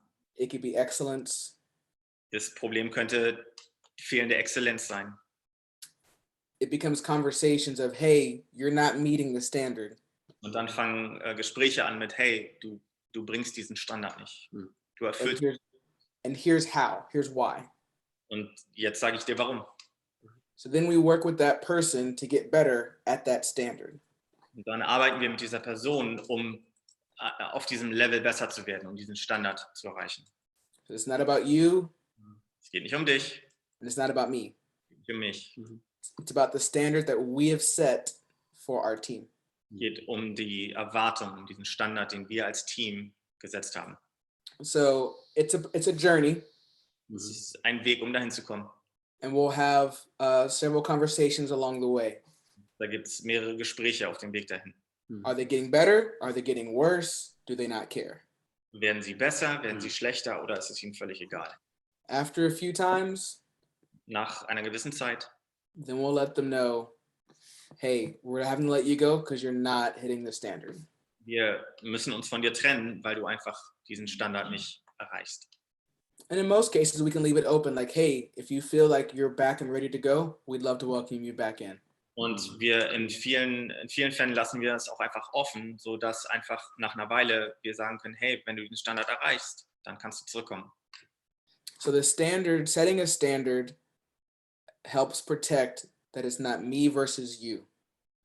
Und diesen Standard zu setzen, schützt davor, dass man nicht sagen muss, es geht um dich oder um mich. It's about what we want to bring to our team and to our church. Es geht einfach nur darum, was wollen wir unserem Team bringen und was wollen wir der Gemeinde bringen. Answer well? Cool. I think so. Let's see, how many tracks are on the backing tracks and which ones in comparison to the live instruments? How do you level the backing tracks in the total mix? We have a lot of, each song is different. Some have a little bit, some have a lot. Okay, jetzt geht es um die Frage, um eine Produktionsfrage, technische Frage, es geht um Ableton, um die Live-Tracks. Wie viele haben wir davon, wie viel laufen davon im Hintergrund mit und wie werden die angesteuert? Eine recht technische Frage. Mikes Antwort war, das kommt auf den Song drauf an, ist das unterschiedlich? We are able to control the tracks of, let me back up. Nothing doubles. So we don't have guitars in the tracks and guitars on the stage. Es wird nichts gedoppelt. Also es ist nicht so, dass ein Gitarrenlick auf dem Track ist und dann noch eine Gitarre darüber spielt. The sound guy has a separate channel for all tracks. Und der Tontechniker hat einen separaten Kanal für die Tracks. Also die sind zusammengefasst. Für Backing Vocals zum Beispiel hat man einen Track, dann hat man einen Track für irgendwelche Pads, Strings manchmal.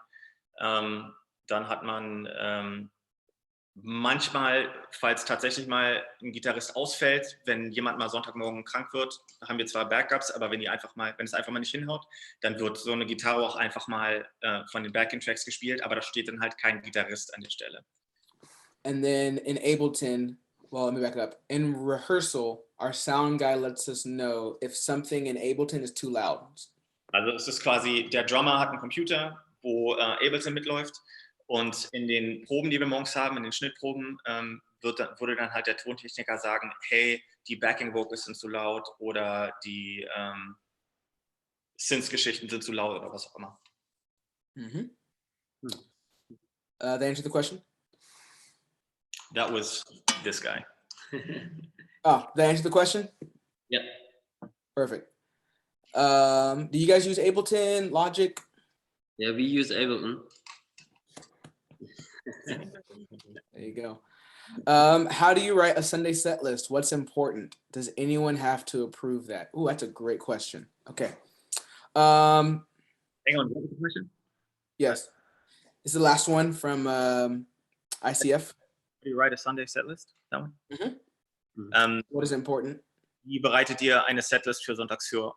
Was ist dabei wichtig? Und gibt es irgendjemanden, der das absegnen muss? So a lot of our flow comes from what Pastor Stephen has taught us. Eine Menge von, a lot of our flow, is that what you said? Flow. Yeah, set. Yeah. Eine Menge vom Set kommt daher, was Pastor Stephen die Woche über sagt, was er sich vorstellt. At the beginning, we want to bring a lot of energy. Am Anfang der Setlist wollen wir eine Menge Energie bringen. We want to wake people up. Wir wollen Leute aufwecken. Let them have a little fun. Wir sollen ein bisschen Spaß haben. And give them space to not necessarily need to participate. Und wir wollen ihnen vor allen Dingen auch die Möglichkeit geben, dass sie nicht unbedingt daran teilnehmen müssen. But they feel the energy. Aber sie fühlen die Energie. It's like, oh, okay, I can get my coffee. It's like, all right, okay, all right. And then later in the set is when things get a little bit more serious. Und im Laufe des Sets werden die Sachen dann ein bisschen ernsthafter. we try to create moments of worship for people. Da versuchen wir einfach Momente der Anbetung für Leute zu kreieren. We don't do themes, so like not everything about holiness. Ja, wir machen keine spezifischen Themen, also wo es dann, wir sagen nicht, jetzt singen wir mal alle Songs, wo es um Heiligkeit geht. But we try to give different expressions of worship. Wir versuchen einfach andere Ausdrucksformen für Lobpreis den Leuten. Some praise. Manche sind Anbetung. Some talking to God, thank you. Manche sind ein Danke an Gott. God, I need help. Und dann, Gott, ich brauche deine Hilfe. We try to keep those rhythms in our sets. Und wir versuchen einfach einen gewissen Rhythmus in unserem Set zu behalten. We don't want to stay here too long. Wir wollen nicht zu lange in dem Moment sein. We don't want to stay here too long. Wir wollen nicht zu lange in dem Moment sein. We kind of want to flow a little bit. Wir wollen einfach so ein bisschen fließen. And then we try to have a moment where people can really like latch on. Und dann versuchen wir einfach einen Moment zu haben, wo Leute sich einfach andocken können. Like a really strong song. Sehr starke Songs. There's some more questions. Give me a Perfect. second. Hast du überhaupt eine Zeitübersicht? Alles gut? Sind wir noch in der Zeit? Okay, cool. Mike, just a heads up, we got about another 30 minutes. Perfect. I love the spiritual side. I would love to talk about that a little bit. Yeah, cool. All right, so there was that one question about that from the musical side, but what about well, I think you answered some of that by saying that we look at the heart too, but what was it? Maybe incorporate. That was an earlier question about you talked about the standard for music. What about the spiritual? What about the spiritual side? Yeah, that's great. That's great. Like I think what they're asking is what is your expectation from somebody's spirituality from somebody on the team? Yeah, so obviously they have to be Christian. That's first. Jetzt geht es um die Frage, wenn es um Musiker und um Sänger geht, was wird für eine geistliche Haltung von den? Hey, some churches in America that is not a value. So I'm like, ja, also ja. Was für eine geistliche Reife wird von denen erwartet? Was gibt es da für geistliche Ansprüche? Und Mike meinte gerade, der erste Punkt natürlich, sie sollten natürlich Christ sein. We strive to see active growth in their spiritual walk. Und wir sind hinterher bei den Leuten eine Entwicklung zu sehen in ihrem Weg mit Gott. Yep. So like listening to the sermon. Die Leute sollen natürlich die Predigten von Pastor Steven anhören. We'll talk about the sermon like at lunch or throughout the week. Wir haben eine Zeit zwischen den Gottesdiensten, wo wir über die Predigt reden. And overall, just like a life that represents Jesus well. So it's like it's kind, generous. Und über allem natürlich ein Leben, was Gott ehrt. These are leaders of the campus. Say again? These are leaders. Ja, und die Erwartung ist einfach, dass jeder die Gemeinde halt repräsentiert und dass sie Leiter ihres Campus sind. We combat pride. Wir sind gegen Stolz. Wir sind aktiv gegen Stolz. Selfishness. Egoismus, danke. Yeah. Yeah, so I don't know if that kind of helps. When it comes to spiritual nature, it's hard to be like, you missed the mark, unless you're like cussing or something like that.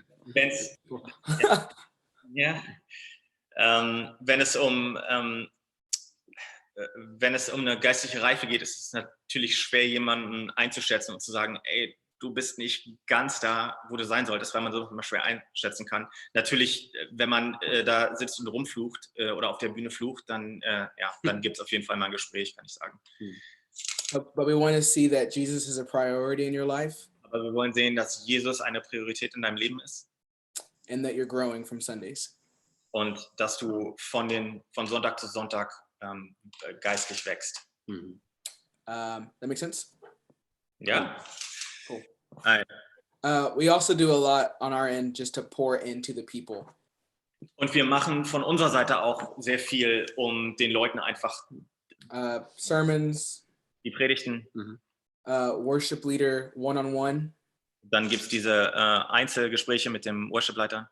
So I met with Marco all the time, Mike und ich haben uns sehr viel getroffen unter der Woche, just to see how he was doing, um zu gucken, wie es mir geht, ob see ich how I could help, vom Glauben abgefallen bin, see how he's growing, zu gucken, wie ich wachse and just make sure that he was doing okay. und einfach sicher zu gehen, dass es mir gut geht. So that pastorship is something that every worship leader brings to each person on their team. Und diese Pastorship ist einfach eine Sache, die jeder Worship-Leiter zu seinem Team ist. Jeder Worship-Leiter ist ein Stück weit Pastor für sein Team. And then we do have standards that like they have to watch their image. Und wir haben gewisse Standards, wo Leute einfach auf ihr Auftreten aufpassen müssen.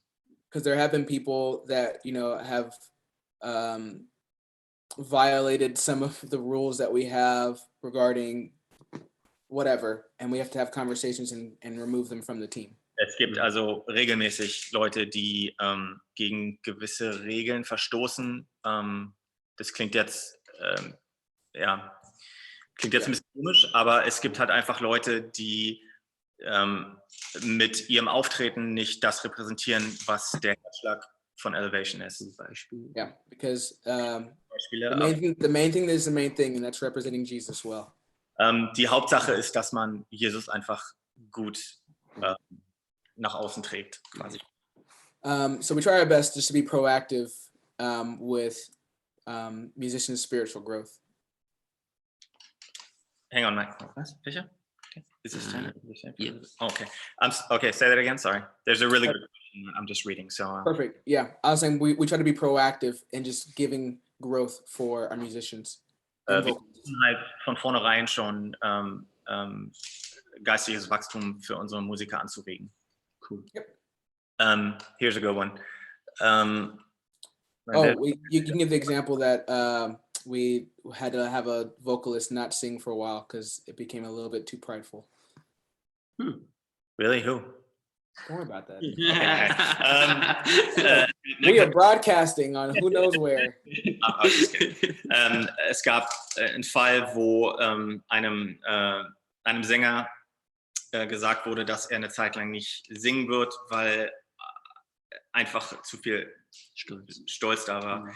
Und wir reden hier nicht von irgendwelchen Einschätzungen, die von Leuten oder Urteile, die bestimmte Leute über andere fällen, sondern wir reden von konkreten Beispielen, wo Leute sich fotografieren haben lassen auf der Bühne während des Worships. Also es gibt, und das ist ein schwieriges Thema, es ist egal, wie groß die Gemeinde ist, man hat immer Leute, die sich verändern oder Leute, die vielleicht mit reingerutscht sind, bei denen man halt immer wieder hinterfragen muss, ob das Herz noch in die richtige Richtung schlägt, sodass es wirklich diese Gespräche gab. Also ich kenne einige Momente, die fragwürdig waren. Also es ist immer ein Kampf, es ist immer aktive Arbeit, diese Erwartungshaltung neu abzufragen und zu gucken, Leute, seid ihr noch auf dem richtigen Weg? The question. What's a good question? Yeah, what's a good one? Are the I don't see it now. There's a bunch coming in. But are the standards the same for Elevation Youth? Good luck. Elevation. Yes. Same. Yeah, it's the same people. This is a good one. At a Youth X, is the standard the exact same as on a Valentine 930? Say it again? At a Valentine 930, for example. No, what's the first? Zoom cut out for a second. Is the standard or is the expectation the exact same as on a Valentine 930 service? Oh yeah, every campus, every place, every platform. That yes, you bring your best, you bring your all, and you're grateful. Ist die Erwartung an die Jugend von Elevation, an die Elevation Youth, die gleiche wie von allen anderen?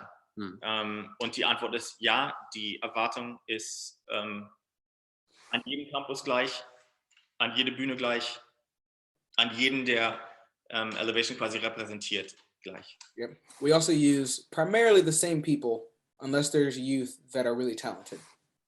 Mhm. Also die benutzen grundsätzlich dieselben Leute, außer es sind nochmal Jugendliche, die besonders talentiert sind. Yeah, okay. Yeah, so I already read the next question. There's some really good questions in here. Perfect. Let's go. Let's fly. This is great. This is what I want. Let's see. If the construct of elevation worship is so big, do you try to ensure any musician can plan all other members of elevation? If yes, how do you rehearse together? Let me see if I understand the question.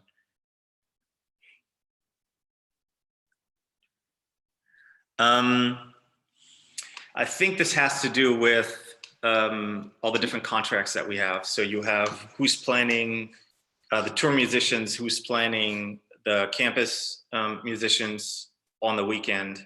Like, how do you ensure that all the spots get filled? I think is basically what the question is. And how do you rehearse together? So I think we answered that earlier. Also die Frage geht, glaube ich, darum, wie man bei einer Größe von einem Team wie Elevation dafür sorgt, dass alle Stellen besetzt sind und wer sich darum kümmert. Und wie wird geübt quasi. All right. I just translated the question. I'm kind of confused by the question. Okay, I'll just speak about it real quick. So elevation worship, for the most part, is a small handful of musicians and worship leaders. Also, um mal kurz das zu differenzieren, man hat Elevation Worship, was man als den Brand Elevation Worship kennt, ist halt eine bestimmte Anzahl an Musikern und Sängern.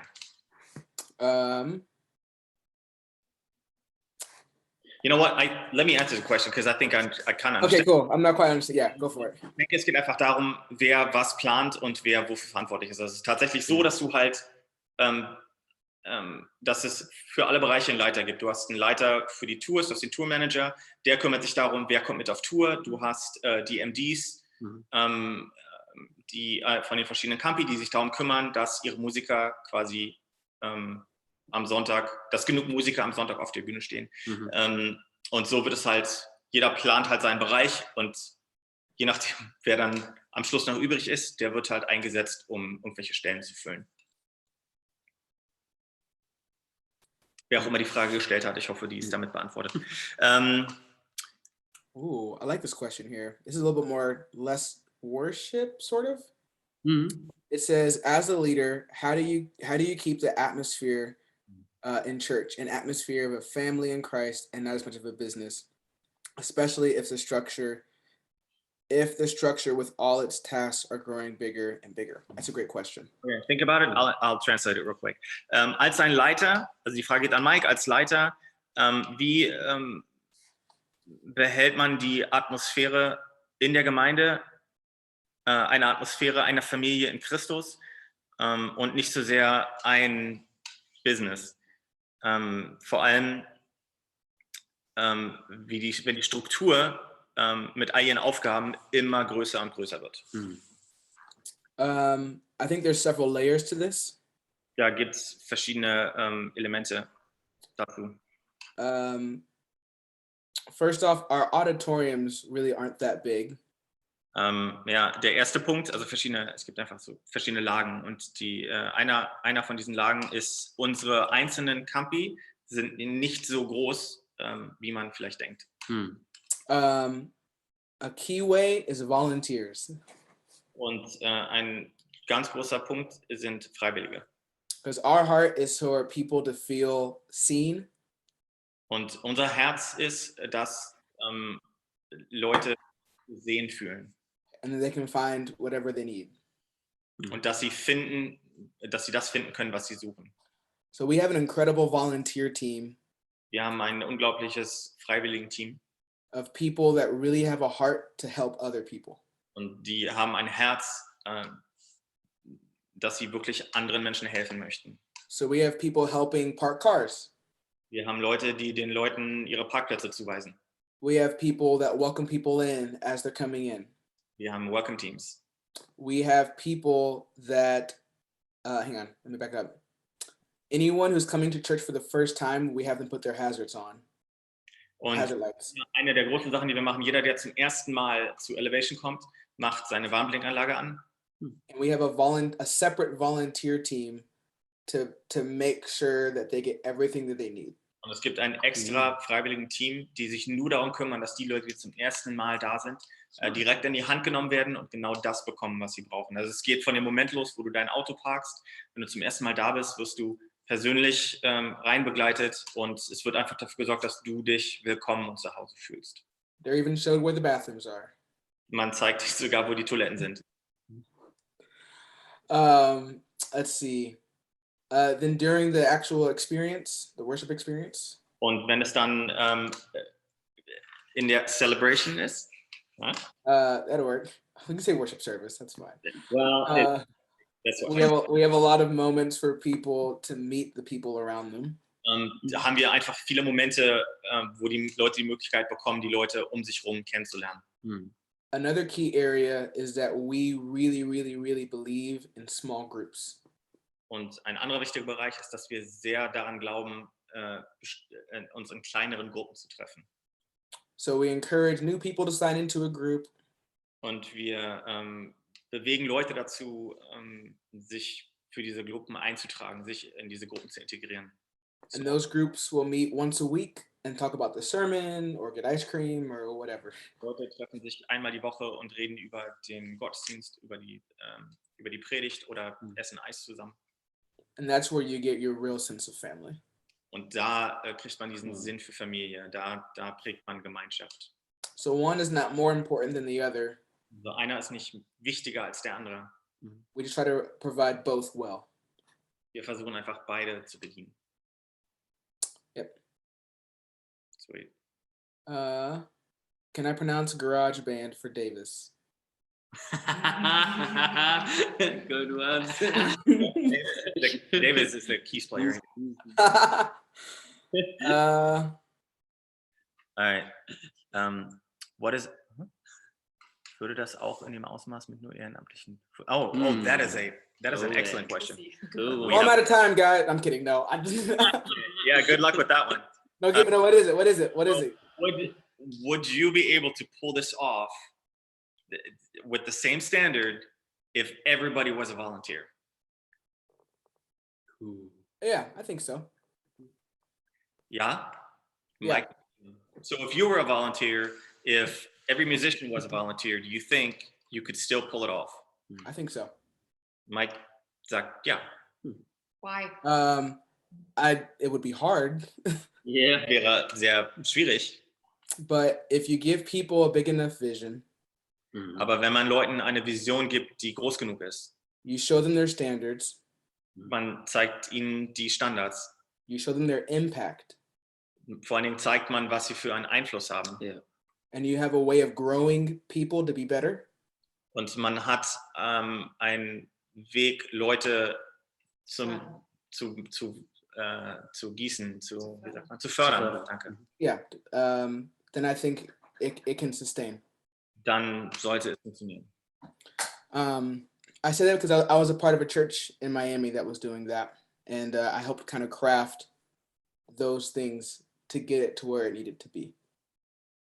Sorry, I was reading a question again. What? Very fine. I was like, because I did it before in Miami, and those are the 4 things In der we Gemeinde crafted. gemacht hat und gesehen hat, dass es dort funktioniert. Because ultimately, people want to be a part of something that matters. Ja, denn am Ende wollen Leute einfach Teil von etwas sein, was wichtig ist, was Einfluss hat. And they want to do it with great people. Und sie wollen es mit anderen großartigen Leuten machen. There seems to be this belief that there's only 25 songs in the repertoire. Also um das nochmal klarzustellen, es gibt tatsächlich mehr als 25 Songs. Es ist, I'm going to answer this question real quick, because that's Yeah. the answer. Es gibt also mehr als 25 Songs und theoretisch sind alle Tonarten möglich. Allein von der Logik her gibt es ungefähr für jeden Song 3 Tonarten. 3 Tonarten für Männer, 3 Tonarten für Frauen. Und man gibt den Frauen und den Männern die Möglichkeit, das in der Originaltonart zu singen oder bis maximal 2 Halbtöne drunter quasi. Wir hatten auch schon Fälle, wo einer gesagt hat, gar nicht. Ja, Anna ist so ein Fall. Ich kenne keinen Menschen auf der Welt, der so hoch singen kann wie sie. Und die meisten haben es einen Halbton drunter gesungen, manche haben es einen Ganzton drunter gesungen. Und dann gab es auch mal den Fall, dass es mal 3 Halbtöne drunter gesungen werden muss. Und man muss diese Songs dann einfach eigentlich in allen Tonarten können, aber zumindest in diesen 6 Tonarten. And can elaborate on that? It's not actually 25. It's maybe like 40 elevation worship, some hymns. So really any hymns you can do whatever. Ein paar Hymnen und dann natürlich immer aktuelle Songs. Ja, wenn halt Reckless Love kommt, dann wird Reckless Love. Yeah, some other songs, but we primarily have a smaller bank of songs. Aber es geht einfach darum, dass wir hauptsächlich eine kleinere Auswahl an Songs haben. Und dass wir halt nicht gerade wie der Wind weht, irgendwie, ach, der Song ist gerade cool, wir machen den mal, sondern dass wir uns einfach darauf beschränken, wir kennen die Songs, die können wir richtig gut spielen und dann kommt mal ein neuer dazu, der dann eine Zeit lang in die Rotation kommt. Yeah. And then bring new songs in and then push some songs out. Und dann bringt man neue Songs rein und hört aber alte auf zu spielen. Yeah, so the win of it is to have a select number of songs so that you can bring excellence. Yeah. Somebody pointed out with the number system, keys don't matter, which yes. Yep, keys don't matter. We can do songs in any keys as well. So even though you have 40 songs, you guy key, girl key, mashup, tag. Yeah, that's what Scott was saying. All right, there's a question. There was a question from YouTube. Let me see. Another good question. Man, they're getting really good. So if a new musician joins the band, do you bring your own style into the band, or do you try to incorporate the band's style into your playing? It's the second one. Ja. Die Frage, ja, habt ihr alle gelesen, wenn man als neuer Musiker in die Band kommt, bringt man dann seinen eigenen Stil in die Band oder muss man sich den Style der Band selbst aneignen, auch aus eigener Erfahrung? Ich habe einige Leute scheitern sehen, ich war bei Auditions mit bei, wo die Leute gute Musiker waren, aber einfach aufgrund der Tatsache, dass sie die ganze Zeit versucht haben, die Songs besser zu machen oder in ihrem Stil zu spielen, einfach gescheitert sind. Es geht einfach darum, dass die Songs so geschrieben wurden, wie sie geschrieben wurden und wenn jeder halt denkt, aber ich spiele den so ein bisschen mehr wie John Mayer, weil ich so ein cooler Gitarrist bin, dann ist es halt nicht mehr der Song. Und was man damit eigentlich suggeriert, ist, dass man nicht an die Leute glaubt, die den Song oder die einzelnen Parts geschrieben haben, weil ich kann es eigentlich viel besser. Das war eine Sache, die von uns immer sehr klar kommuniziert, die zu uns immer sehr klar kommuniziert wurde. Play it like the record. Also spiel die Songs so, wo sie aufgenommen wurden. Es gibt Momente, wo Platz ist, für dich zu scheinen, ja, für dich deinen Stil zu zeigen, aber ein Sonntagmorgen Worship-Set geht es nicht darum, dass du zeigen kannst, was für ein cooler Gitarrist du bist, sondern einfach den Song den Leuten so zu bieten, wie sie ihn kennen, um die Atmosphäre zu gestalten und zu prägen, wie die Leute sie kennen. Yep. Sure. Cool. What he said. What are you doing if a leader? What are you doing if leaders lack empathy for one of his members, and how do you communicate it well? Okay, so yeah, I think I kind of understand. It's kind of like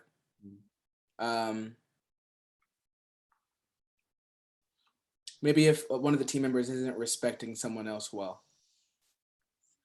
maybe. So if a leader in the church lacks empathy for one of his members. So if I think what they're after is somebody is being maybe disrespectful or is not understanding of somebody else's issues. And how do you communicate it well? Like, I think, what do you tell the leader if you notice one of your leaders is acting inappropriately towards, somebody else? How do you communicate it? What do you do? What do you do about it? How do you tell bro, that was not cool? Yeah, basically that right there.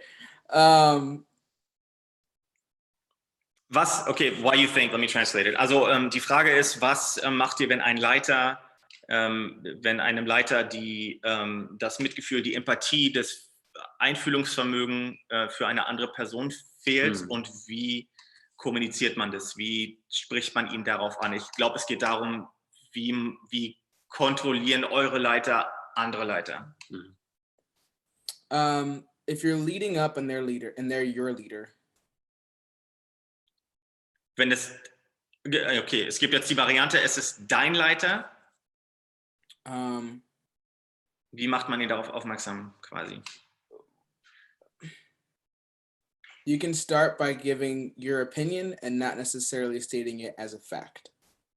Man kann damit anfangen, dass man seine eigene Meinung weitergibt und es aber klar macht, dass es seine Meinung ist und nicht das als Fakt hinstellt. Also so ist es, sondern so kommt es mir gerade vor. Ich habe das beobachtet, so kommt es bei mir an.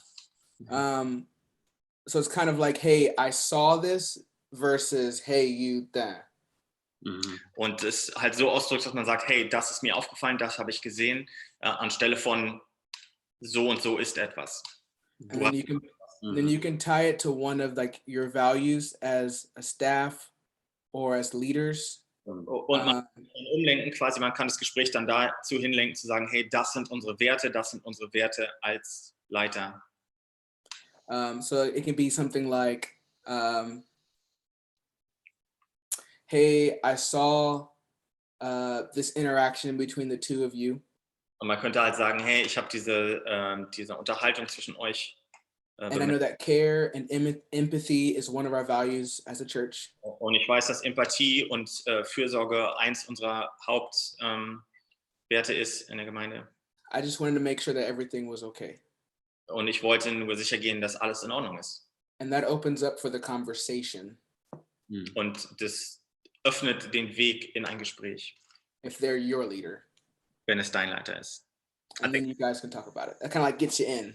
Ja, und wir darüber reden, aber das ist quasi der Weg in das Gespräch. Yeah. If it's leader to leader, then you can be a little more direct. Wenn man auf der gleichen Ebene ist, dann kann man natürlich einfach sehr viel direkter sein. Let me see. Marco, tell the story when Pastor Stephen changed the tune seconds before the song started. Oh, that happens too. Flexible. Well, actually, it wasn't Pastor Stephen. It was E. Tiffany was singing, and the click was rolling, and E. Oh yeah. It's C sharp. Yes. Ja, kurz Anekdote. Also es kommt tatsächlich. I can speak to the value though. Yes, do it. Also, let me translate real quick so that everybody knows what we're talking about. Es ging jetzt einfach um Momente, wo in der letzten Sekunde noch irgendwas verändert wurde. Also es werden nicht nur Tonarten in der letzten Sekunde verändert, wir haben auch schon Songs angefangen zu spielen nach einer Predigt und während wir einen Song anfangen zu spielen, wird der Song nochmal geändert und dann muss man sehr kreativ werden, wie man aus See a Victory auf einmal There is a Cloud macht. Wow. Okay, go ahead. Und die Frage ist, was ist der Wert dahinter? Warum passiert das? So one of the best things that you can do is make sure that your standard matches your values. Und eine Sache, dass man das besser verstehen kann, ist, dass dein Standard mit deinen Werten, mit den Werten übereinstimmt. So if you value as a church being able to flow and do whatever it is that you want to do, you have to make sure that your standard of who you let in can run at that pace. Good. Und da geht es darum, wenn dein Wert ist quasi, dass du fließen kannst und dass du sofort innerhalb von Sekunden eine Atmosphäre kreieren kannst und ändern kannst, quasi nennen wir es mal geistlich, dem Input des Heiligen Geistes folgen kannst, dann brauchst du einfach einen gewissen Standard. So if one of your values is to be able to have flowy worship moments, und wenn einer deiner Standards ist, dass du in der Lage bist, fließende Worship-Momente zu haben, then your standard has to be that every person on this team dann muss dein Standard sein, dass jede Person, die auf der Bühne steht und im Team ist, needs to be able to flow in those sorts of moments. muss in der Lage sein, diese Momente erstmal zu begreifen, zu sehen und darin zu fließen quasi. So don't let somebody in.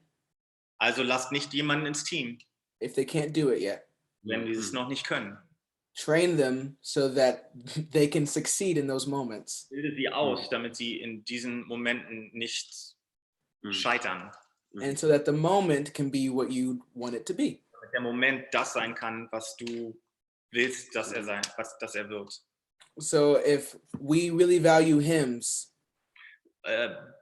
Wir finden Hymnen ganz toll. And by we, you mean? a church, if your church, my church, whatever, whose church. So if you, it's another example. If you value hymns and your keys player coming in can't play hymns, don't let him in yet. It's my Achilles heel, my friend. Bei Elevation ist es so, da wird ein Wert auf Hymnen gelegt. Ja? Pastor Steven ist einer, der sehr an die Kraft in Hymnen glaubt. Kann ich bestätigen, ist unglaublich, was passiert, wenn einfach mal so eine 17. Jahrhundert Hymne geschmettert wird, 18. Jahrhundert Hymne geschmettert wird. Dann muss natürlich der Keyboarder muss natürlich Hymnen spielen können und die vor allen Dingen kennen. But help that person get to that level. Aber hilft dieser Person, dieses Level zu erreichen. Ich habe in meinem Leben vorher noch nicht eine Hymne gespielt und ich habe mich ganz schön im Kreis gedreht, als ich anfangen musste, Hymnen zu spielen. Here's a great example. We had a great singer that came to audition. Wir hatten mal einen sehr guten Sänger, der zu den Auditions gekommen ist. Very good. Einen sehr guten. Sehr gut. Almost had that one. But she could not harmonize very well. Aber sie war nicht sehr gut im Harmoniesingen. And that's a value for what we do. Und das ist eines der wichtigen Werte, was wir tun, sind mehrstimmige Sänger. The standard. Das ist ein Standard. Now, I didn't just say bye, you didn't make it. Und ich habe nicht einfach nur gesagt, okay, sorry, hast es nicht geschafft. I was very clear, like, hey, you're an amazing singer. Ich habe ihr klar gemacht, hey, du bist eine großartige Sängerin. And one of the values, again, it's not about me or you, it's about what we set. Und da geht es wieder darum, es geht nicht um dich, es geht nicht um mich, sondern es geht um unsere Werte, die wir gesetzt haben. Is to be able to harmonize. Ist eine der Sachen, dass wir erwarten, dass man Harmonie singen kann. So I'm going to set you up with lessons Also werde ich dir Unterrichtsstunden from someone on our team who can harmonize well. oder von einem im Team, der gut daran ist, Harmonien zu singen. Sometimes it's me, Manchmal bin ich's. Also but I try to give opportunity to everyone on the team because it's not about one person, it's about everybody. Aber ich versuche trotzdem diese Möglichkeiten zu geben, denn es geht nicht um eine Person, sondern es geht um alle. And then after a couple months, Und nach ein paar Monaten, the person's able to come onto the team dann schafft es die Person ins Team and is able to run at the level of our standard. und schafft es, auf dem Level zu dienen, den wir als Standard gesetzt haben. Which means they're ultimately happy. Und dann sind sie, ultimativ sind sie glücklich. Ja. And we're bringing our best. Und wir bringen unser Bestes. All right, how do you create the moment if there is no time for group rehearsal? Combining songs with each other, etc. There are some things you can't practice at home, right? Or is the answer a good MD? That is great. That's a great question. Okay, all right. Also, es geht darum, wie kreiert man den Moment, wenn keine Zeit für Proben ist, also unter der Woche jetzt, um Songs miteinander zu verbinden. Es gibt einfach bestimmte Sachen, die kann man alleine zu Hause nicht üben.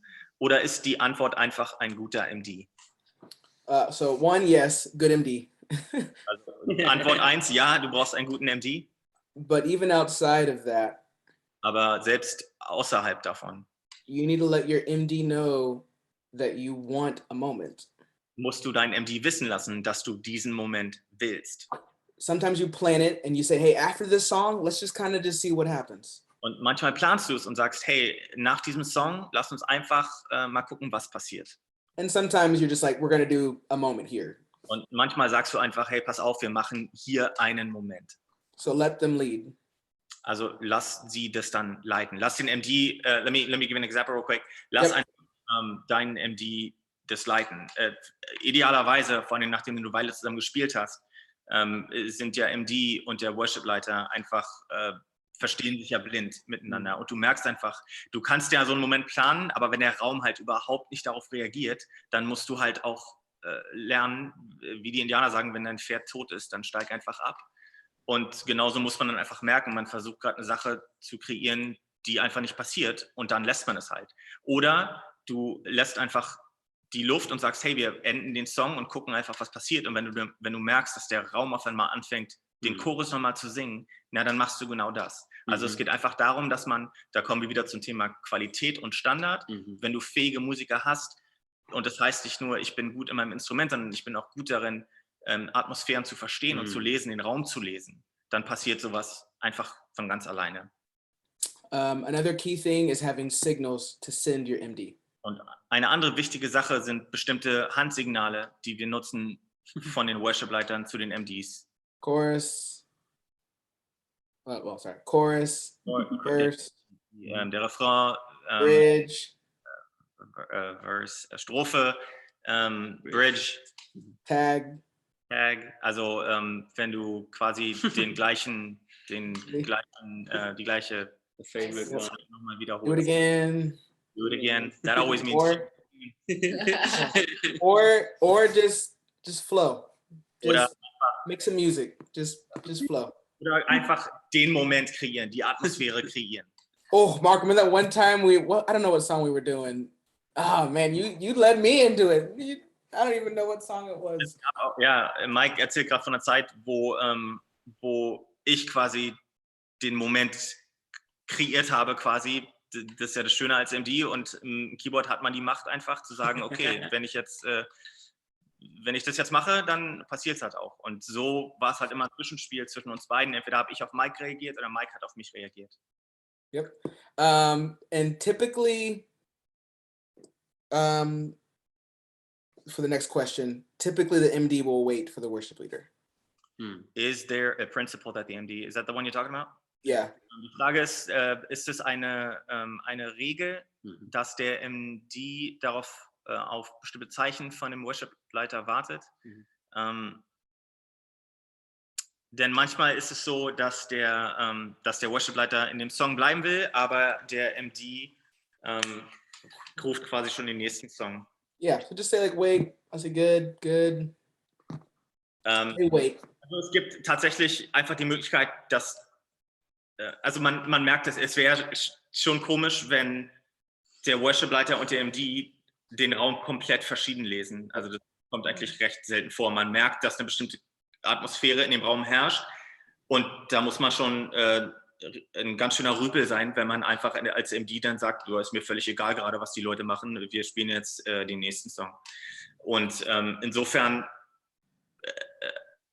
kann der Worship-Leiter natürlich trotzdem sagen, wir bleiben jetzt einfach ein bisschen im Moment, und der MD kommuniziert es dann weiter an die anderen Bandmitglieder. Aber prinzipiell ist es so, dass der MD ansagt, wann der nächste Song gefeuert wird quasi. Just put some space in Ableton.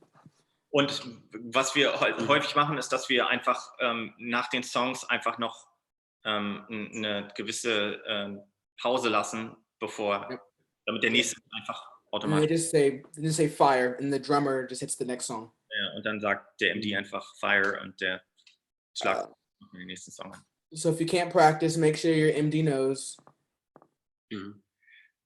Ja, genau. Eine Sache, die halt unter der Woche gemacht werden, es gibt MD-Notes, das heißt, der MD bespricht sich unter der Woche mit dem Worship-Leiter und schreibt halt die ganzen Informationen über die Momente und über die Songs auf, und diese werden dann halt kommuniziert. And then our MD communicates ahead of time to our bands, lets them know we're going to do this song, this song, this song, this song. We may flow here, like the MD notes. Yeah, already. Oh, perfect.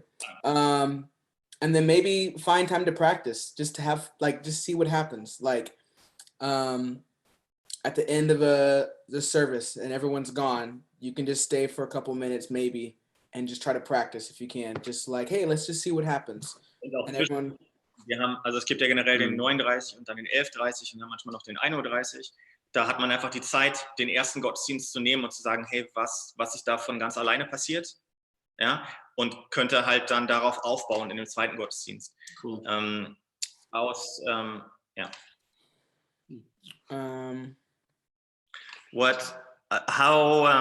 How close do you work together with the prayer team?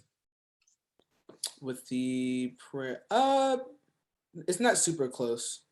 Nicht sehr. Well, me personally, I'm available, but in terms of like the worship team in general, that's not. Worship team hat nichts Yeah. Like the reason being is we have a lot of people that want to volunteer in those roles, and we get a chance to volunteer already. So we want to give other people chances for them to serve. Okay. Ja, also es geht darum, dass die Leute in der Band und die Sänger und Worship-Leiter nicht auch noch das Gebetsteam ausmachen, sondern dass man einfach Leuten, die das machen wollen als Freiwillige, quasi den Platz gibt und die Möglichkeiten gibt, in dem Bereich zu dienen, in dem sie dienen wollen. Ja. Und, das Worship-Team geht jetzt auch noch rum und betet. Es wird gebetet. There was another question, which I'm going to answer real quick with that. Cool, go for it. Es gab eine andere Frage, wie viel wir als Band zusammen beten, und es wird natürlich vor jedem Gottesdienst gebetet. Ja, so wie hier auch. Wir beten für einzelne Anliegen. Es wird gefragt, wer hat ein Gebetsanliegen. Somebody made a pun. Wow. I am available. Okay, here we go. For all the church beginners without experience, excellent musicians. That means not a lot of opportunities for a one-to-one learning base. Yep. Uh-huh. How do you start with low standards, and how did Elevation start from scratch? That's a great question. Frage. Great question. All right, let's dissect it here. There's two different parts here. How much time do I have? Like 5 minutes? Well, we just got a low battery warning, so I'm going to say however long the battery of the 1997 MacBook. Okay, we'll say just in case we get disconnected, I love y'all and pray for the best. Last 5 questions. Okay, 5 more questions. Yeah? Sure. 5 more questions. I think a bunch of them in there. Okay. Oh, okay. So the question was, how do you... Yeah. Yeah. You can translate. That doesn't have a bunch of good musicians already.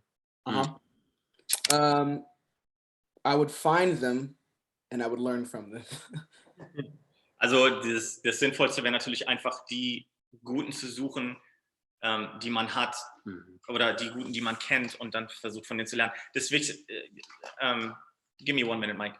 Deswegen einfach, dass man halt, wo man seine Prioritäten setzt. Wenn man irgendwo Abstriche macht, also jeder hat ja eine gewisse Kapazität. Wenn ich eine Gemeinde habe, dann habe ich gewisse finanzielle Kapazitäten, ich habe bestimmte Werte, bestimmte Sachen, auf die ich Wert lege, und wir haben ja alle die gleichen Möglichkeiten. Und ich kann halt meine Ressourcen oder meine Prioritäten nehmen und kann die ja beliebig verschieben. Als kleine Gemeinde kann ich natürlich sagen, ich will alles haben. Ich will ein fettes Social-Media-Team haben, ich will die besten Musiker der Stadt haben. Da muss ich halt investieren. Und wenn ich halt nicht die Kapazitäten habe, um in alles gleichzeitig zu investieren, dann muss ich halt meine Prioritäten verschieben und zu sagen, jetzt muss vielleicht Social Media ein bisschen warten oder leiden, jetzt brauche ich erst noch ein paar gute Musiker. Wichtig ist einfach nur, seinen Qualitätsstandard nicht runterzusetzen, sondern einfach zu warten, bis die Leute da sind. War bei Elevation genauso. Es waren immer Auditions, weil immer Leute gebraucht werden, und trotzdem sind 80% der Leute durchgerasselt, die sich beworben haben, weil einfach nicht die Standards runtergesetzt wurden, sondern weil gesagt wurde, okay, dann müssen wir halt noch länger warten. Also wichtig ist, wenn man sich diesen Wert gesetzt hat, daran nicht rumzufeilen und zu sagen, ja, wir hätten gern diesen Wert, aber wir haben im Moment einfach nicht die richtigen Leute dafür, sondern zu sagen, wenn ihr es baut, dann werden die Leute kommen. Das hat mich zu Elevation gebracht. Ich habe da gestanden mit offenem Mund, habe gedacht, oh, wie krass ist das denn? Das hat mich dazu gebracht, dass ich nach, weiß ich nicht, 20 Jahren, wo ich mein Instrument schon spiele, mich nochmal hinzusetzen und zu sagen, ich weiß eigentlich gar nichts und ich fange nochmal komplett bei Null an, weil es mich einfach so gereizt hat, auf diesen Standard zu kommen. Yep. Yes. Yeah, got it? Sure. Elevation started from scratch. Pastor Stephen actually led the way. Zu beantworten, wie es bei Elevation angefangen hat, da war es so, dass Pastor Stephen den Weg geebnet hat. Yep, and he brought the standard.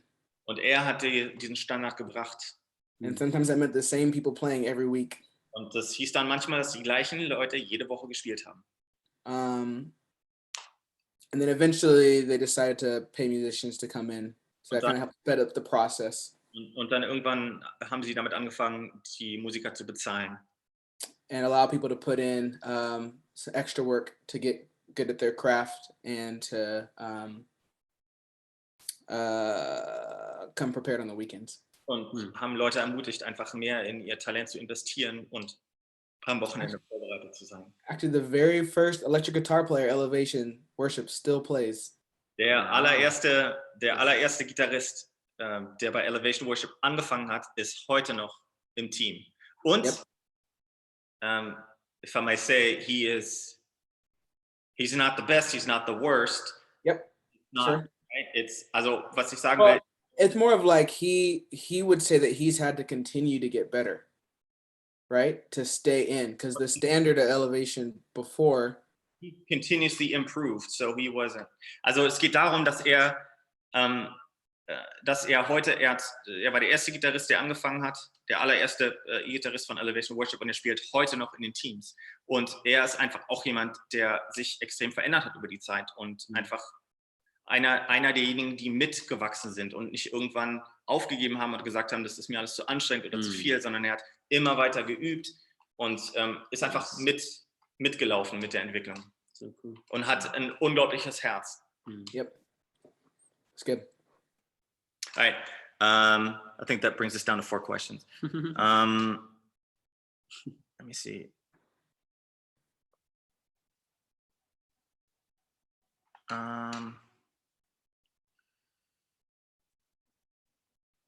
I skipped all the German ones. I'm sorry. Yeah, I know. German. I'm like, no. Going back up because I think we missed a few. Yeah.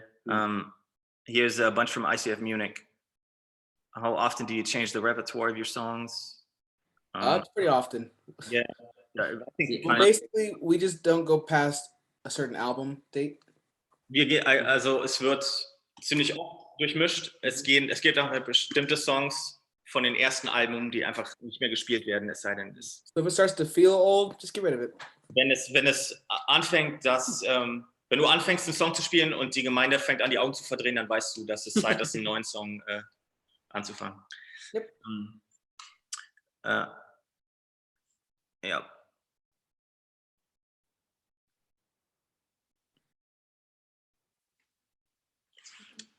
Welche? Okay. So somebody's asking, how should I understand that from my church? When the people have the right heart, but they're not there musically. Yeah. You want to translate that first? Ja, also es geht jetzt gerade um die Frage von Felix Bachmann. Wie soll ich das für meine Gemeinde verstehen, wenn die Leute die richtige Herzenseinstellung haben, aber musikalisch nicht top sind? If everybody is bad, Wenn jeder in Anführungszeichen schlecht ist, then I would invest in everyone getting better, maybe by finding a church that does things well and you guys learn from them. dann würde ich darin investieren, Leute zu finden, wenn jeder in deiner Gemeinde schlecht ist, Leute außerhalb zu finden, die gut sind und in die zu investieren, dass sie es deinen Leuten beibringen. Or some of the online things like Worship Online that talk about guitar players for tone and triads and things like that. Es gibt eine sehr gute Resource, die ich auch oft genutzt habe, ist Worship Online, die halt nicht nur Leuten zeigt, wie sie bestimmte Parts spielen, sondern halt auch Gitarristen zeigen, hey, wie könnt ihr an eurem Ton arbeiten? Das war zum Beispiel Elevation eine ganz wichtige Sache für die Gitarristen, diesen bestimmten Elevation Worship Ton zu erreichen, weil die Gitarristen unter euch kennen das sicherlich. Der eine spielt halt seine 7-seitige Ibanez, am besten noch drei Oktaven tiefer gestimmt, damit so richtig grungy klingt, ist halt für Worship komplett ungeeignet. Und wie bringst du jemandem, der vielleicht in dem Bereich echt gut ist, bei, seinen Ton einzustellen, damit es halt passt? Weil wenn du halt mit Pads und schönen Klängen irgendwie eine Atmosphäre von Worship erschaffst und dann kommt einer und schrubbelt da mit seinen Lead-Sounds rein, dann passt das halt irgendwie nicht zusammen. But before you change the standard, Aber bevor man den Standard verändert, or you bring someone in that's new, oder man bringt jemand rein, der neu ist, you have to let everybody know what you're going for as the leader. dann muss man auf jeden Fall alle wissen lassen, was du als Leiter, an was du dich orientierst. So, hey, everybody, I want us all to get better. Und sagst du allen, hey, ich will, dass wir besser werden. So we're going to take lessons. Also nehmen wir Unterricht. We're going to practice more. Wir proben öfter oder wir üben öfter zu Hause. We're gonna learn from online about how to be better individually. Wir machen online Klassen und jeder von uns lernt einzeln, wie er mit seinem Instrument besser wird. It's important to let the people know that the standard is changing. Es ist einfach wichtig zu kommunizieren, dass der Standard sich ändert. And then give them the why behind it. Und dann erklär ihnen, warum das alles so passiert. We want the best for our people. Wir wollen das Beste für unsere Leute. We want people to have incredible moments with Jesus. Wir wollen, dass Leute großartige Momente mit Jesus haben. Because everyone can admit there's something powerful when music and worship just Denn jeder von uns kann ja zugeben und versteht auch, dass Lobpreismomente einfach extrem stark sind, extrem tief sind. All right, last question. How often do you have critical talks in the band? Basically, how often do you give negative feedback? And how do, that's an interesting choice of words, how do the Christians that this concerns react? So basically, I think the question is, what's their attitude when you give somebody negative feedback in the band? Oh, okay. Wie oft solche Kritikgespräche in der Band und wie reagieren die angesprochenen Christen darauf? I mean, for the most part, it's good. I mean, hopefully we brought in good people that have good hearts. Ja, also im Normalfall ist es gut. Man muss natürlich dazu auch sagen und verstehen, dass man das fast durch die Bank weg eigentlich alles professionelle Musiker sind und da ist ein Unterschied, wie man mit Kritik umgeht, wenn man gefestigt ist in dem Umgang mit seinem Instrument und das als sein Handwerk ansieht und einfach von Kritik, man kommt irgendwann an einen Punkt, wo man merkt, Kritik macht mich prinzipiell besser. Die ist nicht dafür da, um mich, manchmal ist sie vielleicht dazu da, um mir Augen zu öffnen und irgendwas kaputt zu machen, damit was Neues aufgebaut werden kann. Aber wenn ich eine bestimmte Reife erreiche, auch gerade in meinem Instrument, dann verstehe ich, dass Kritik was Positives ist, denn das gibt mir ein Feedback aus den Augen von jemand anderem, der mich gehört hat, mich gesehen hat und sagt, hey, mach das mal so und so. Oder vielleicht ist es eine Sache, die ich habe, die ich so ein bisschen in mir rumgeschleppt habe, wo ich sage, oh, da habe ich eigentlich gar nicht so einen Bock drauf. Ist ja nur Sonntagmorgen, ich spiele ja nur in der Kirche, so, wo mir jemand sagt, hey, genau so sollte es nicht sein und mich einfach darauf aufmerksam machen, worum es eigentlich geht. Yeah. So how you approach the situation as a leader is very important. Wie man natürlich mit so einer Situation umgeht als Leiter, ist sehr, sehr wichtig. You want to make it less about you versus them. Und du willst, es geht wieder darum, dass du es weniger darstellst als ich gegen dich. And just have a conversation about how they didn't hit the standard for that song or for the day. Ja, und einfach denen zu sagen, dass sie es einfach für den Tag, den Standard nicht erreicht haben oder halt für diesen einen Song. And if it's not normal for them, like you first want to make sure everything's okay. Als erstes willst du natürlich gucken, ob das alles in Ordnung ist mit dem. Because sometimes it's, hey, I didn't get enough sleep this week because I lost my job. Und vielleicht ist es ja einfach so, dass einer seinen Job verloren hat. So it's never Und genau, und es geht nie darum, gleich von vornherein da auf den Tisch zu hauen. Ja. Yeah, but hey, like, let's talk. What happened? Are you okay? Like, you know. Ja, also auch wieder aus eigener Erfahrung. Ich hatte auch Tage, wo es mir einfach nicht gut ging und wo dann auch ich einfach mal daneben gehauen habe. Und da kam dann halt nie gleich der Hammer, so, du hast einen Fehler gemacht, du darfst erst mal eine Woche nicht spielen. Sondern es wurde halt immer geguckt, was war's. Und ja, da wird einfach eine gewisse Reife, geistliche und musikalische Reife in jemandem vorausgesetzt. Kann man natürlich bei einem Team, was so groß ist, eher erwarten, als von den gleichen 5 Musikern, die jedes Wochenende auf der Bühne stehen. Aber wie wir vorhin gesagt haben, wenn man es baut, dann werden die Leute auch kommen. Und wenn ich halt diesen Standard setze, dann sollte entweder jeder den Drang haben zu sagen, ich will mich diesem Standard anpassen, ich möchte da hinkommen. Oder jemand sagt, es ist halt überhaupt nicht mehr mein Ding, ich will was anderes machen. Und dann trennen sich da halt auch die. Okay, this one's an easy answer, so I'm going to give you that one and then we'll let you go. Secular songs in church, what is your opinion? Oh man, this is recorded, Lord. Germany. I'll forget. Hey, Suji, Marco, ich würde ja kurz schon mal reingehen. Ich würde sagen, wir machen so noch die letzten 2, 3 Fragen, dass ihr euch noch 2, 3 Fragen raussucht und dann gucken wir, dass wir dann erstmal sozusagen so ein offizielles Ende haben. Wir sind schon bei fast knapp 2 Stunden. Ich merke, ihr Worshipper geht voll auf da drin. Es ist cool, euch zuzuhören. Aber ich merke auch, dass einige jetzt schon dabei sind, so langsam die Augen schwer werden. Genau, deswegen einfach, genau. Thomas, wir waren schon bei der letzten Frage. Sleep is for the weak. Wie bitte? Wir waren schon bei der letzten Frage. Ich weiß. Okay. Bist du auch gerade hochgeschreckt oder was und hast gemerkt, dass wir noch reden? Nee. Okay, all right. Last question, Okay, Mike. It was I have no idea what just happened. people realize it's getting late over here, and some might already be asleep in front of their screen. So, Yeah. last question, and then. All right. So, yeah, your opinion about secular songs in church? Oh man. Okay. Vom Teufel oder nicht? I think it depends on the mission of your church. Es ist von der Mission deiner Gemeinde abhängig, von dem Ziel, von den Leitwerten deiner Gemeinde. For our church, our mission statement is so that people far from God be raised to life in Christ. Für unsere Gemeinde ist der Wert, der Grundsatz, damit Leute, die weit weg von Christus sind, zu neuem Leben erweckt werden. So everything that we do is about that mission. Und alles, was wir machen, dreht sich um diese Mission. And sometimes we'll play a song that they're familiar with. We have a lot of people that come to our church that aren't Christians, Und manchmal werden halt Songs gespielt, die die Leute kennen. which is the goal. Und wir haben Leute, die in die Gemeinde kommen, die noch keine Christen sind, worum es ja genau geht eigentlich. So we have used it as a way for people to feel comfortable. Und wir haben es schon als Weg benutzt, damit Leute sich zu Hause fühlen oder damit Leute sich wohlfühlen.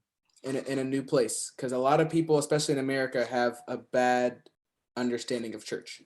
An einem neuen Ort wohlfühlen, denn es gibt eine Menge Leute in Amerika, die eine schlechte Meinung von Kirche haben. So of course we don't play anything inappropriate or Es geht ja nicht darum, dass irgendein 50-Cent-Song gesungen wird mit irgendwelchen Texten, die nicht so ganz... hey, what's wrong with 50 Cent? No, I'm get it up. But if it's a fun song or like a powerful Mother's Day song, I mean, Den Song, den wir letzte Woche hier gemacht haben, das war ein Muttertagssong, der einfach Yeah. eine or große... fun song. Oder ein witziger Song, ein lustiger Song. So we'll typically do it when we do it just to have a little bit of fun with the people. Und wenn wir es machen, dann machen wir es einfach nur, um einfach ein bisschen Spaß zu haben mit den Leuten. And the purpose is to break down walls Und das Ziel ist einfach, Wände einzureißen, so that we can receive our message of Jesus. So damit they can receive our message of Jesus. die Leute unsere Botschaft von Jesus erreichen können. Bro, So cool. You have been. Thank you so much. yeah. You tell wait, I have one more thing, man. I have one more little sentence. I'm sorry, go ahead. Tell them it's like your mini outreach moment in your service. Es ist dein, um nochmal kurz auf die säkulären Songs zurückzukommen, es ist dein kleiner Moment, um an die Leute ranzukommen mit etwas, das sie kennen quasi. And we typically don't do it in like the middle of something. It's like as people are coming in and it's fun. Wir machen es normalerweise nicht irgendwo in der Mitte zwischen irgendwelchen tiefen Worship-Songs, sondern es geht um den Anfang, um die Leute. Yeah, no, not locked out of heaven. No. Look at this guy telling on me. Oh no, you crossed the line. I skipped that. That was long before elevation. God's not letting you into heaven, man. He's gonna just leave you there. And I'm saying because your love brings me to paradise. All right. Because your love brings me to paradise. Right, Oh my Lord. That's a good point to close. Mike, one thing. Do you think you could just pray over everybody here as a church real quick? And Of course, I was gonna do it no matter if you asked or not. So I'm glad you asked. hey, awesome. All right, we're here to receive, oh Lord. All right, you gonna translate for me? Yes. Okay, cool. All right, så blir Actually, Cleared a lot of us. I'm not sure. I don't think I need to translate. Let's just get you in the flow. I think I will just. Yeah. Okay, I'll just pray. Yeah, got it. All right. God, I thank you for each person under the sound of my voice. God, I thank you that your love unites us even from across a very large ocean. I thank you that the heart of your church transcends all cultural, country, racial boundaries, that we are all one in Jesus, and we have something that we can bring to each other. God, I pray for a special blessing for just the churches that are represented here, the campuses that are represented here. God, I pray that you would reward their investment for staying up late on a whatever day of the week it is over there. It's Tuesday here, but whatever day of the week, I pray that you would just bless them for, God, just their devotion to you and their willingness to learn tonight. God, I pray that you would bless each of their efforts, God, as they strive to be better in their heart or in their craft as worship leaders. I pray that you would go before them, God, and bring something truly special to each of their congregations and their people. God, I thank you for just the time that we've had together and to encourage one another. God, I pray that you would, God, just bring something special to each of these people and the teams that they lead. God, I pray that you would give them confidence when they need it, boldness to do something that may be hard or difficult, wisdom to have hard conversations, God, and I pray that you would give them, God, just the knowledge and the wisdom that they need to take their teams to the next level. God, we love you. In your name we ask and we pray. Amen. Amen. Auf Wiedersehen. Thank you so much, Mike, for taking time. We really appreciate it, and we feel super honored that you took so much time for us. And Of course. yeah, thank you so much. And thank you too. Danke dir, Marco. Jo. Auch dein Input. Sehr gerne. Cool. All right, Mike, we're all going to bed. Yeah. Good Nacht. It's like 3 words. Look at me go. That's like 3 times. Bye, man. Bye, man. Take it Thank you easy. so much. Bye. Bye. Von Lenny. So, dann cool, dass ihr alle dabei wart. Und danke Marco, danke Suji fürs Organisieren, dass Mike heute mit bei der Teamnight dabei war. Ich hoffe, euch hat es gefallen. Ihr konntet irgendwie eure Fragen loswerden, habt ein paar coole Antworten bekommen, konntet was mitnehmen von dem Abend heute. Falls ihr noch irgendwelche Fragen habt, dann schreibt sie uns. Chrissy, du schreibst es erstmal in die YouTube-Kommentare und ich schreibe es hier noch. Oder Suji kann seine E-Mail-Adresse hier reinschreiben. suji.sivasoti@icf-berlin.de. Und da könnt ihr eure Fragen noch hinschicken und die werden dann bei Mike landen und Mike wird die dann wieder irgendwie an Suji, über Suji an euch schicken, wie auch immer, falls eure Frage nicht beantwortet werden konnte. Ja, lösen wir das einfach so. Ich denke, dass es trotzdem sehr, sehr viele Fragen waren, sehr, sehr viel Input und sehr coole Antworten. Von daher vielen Dank fürs Einschalten. Cool, dass ihr dabei wart. Es hat mich sehr gefreut, waren einige coole Sachen dabei. Stefan, hast du noch etwas zu sagen? Ja, und zwar ein Satz, ich fand es mega geil, wirklich auch so in Detailfragen reinzugehen von verschiedenen Leuten. Ich fand es cool, dass so viele aus dem Movement dabei sind und zwischendurch habe ich einen Blick in mein Notizbuch, wo ich vieles aufgeschrieben habe, geworfen und da steht, ein Haufen Steine hört auf, ein Haufen Steine zu sein, wenn ihn ein Mensch betrachtet, der in seinem Geist ein Bild einer Kathedrale sieht. Also vielleicht bist du ein bisschen desillusioniert und sagst, okay, der Standard von Elevation, das sieht nach einer großen musikalischen Kathedrale aus, wo der geilste Sound und alles passt. Und wenn du in dein eigenes Team guckst, denkst du, na gut, ich habe ein paar grobe Steine, die ich noch behauen muss, um dahin zu werden. Aber es fängt alles an mit deiner veränderten Sicht. Die Standards zu raisen und zu gucken, was ich will mein Bestes geben, was nicht immer nur heißt, also es heißt Exzellenz und nicht über die Maßen zu gehen. Aber wenn du in deinem Geist das Bild änderst und sagst, ey, das stelle ich mir vor, so wünsche ich mir das. Ich habe mir einige Teachings für mich selber rausgezogen, gerade Momentum zu kreieren und zu gucken, wo geht's hin, auch Sachen abzubrechen im Moment, wo man merkt, man will irgendein Pferd reiten, was schon lange tot ist. Also es war mega, mega cool. Also ich motiviere euch, wo ihr steht mit euren Teams, wenn ihr auch nicht Musikteams habt, einfach an dem Punkt, wo ihr steht, einfach in eurem inneren Auge die fertige Kathedrale zu sehen und mit den Steinen, die da sind, das zu bauen, weil dann werdet ihr wissen, an welcher Stelle ihr sie positioniert und ich glaube, dass da was wirklich Geniales wachsen kann. In diesem Sinne, also gebe ich wieder zurück zu Thomas, aber ich glaube daran, dass die Kirche und auch unser Movement mit so einer genialen Unterstützung weltweit, wo wir ein Reich bauen, ein Reich Gottes bauen, wirklich kraftvoll durch Worship unser Land verändern können und nicht nur unser Land, sondern auch komplett Europa und die Schweiz. Yeah. Hammer. Vielen Dank, Stefan, auch nochmal für die Gedanken. Es ist so cool, dass es halt nicht nur, wenn es so groß ist wie bei Elevation Church funktioniert, sondern dass es halt auch im Kleinen funktioniert. So, vielen Dank, dass ihr heute alle dabei wart. Ich wünsche euch noch einen schönen Abend und Gottes reichen Segen. Bis bald. Amen. Bye, bye.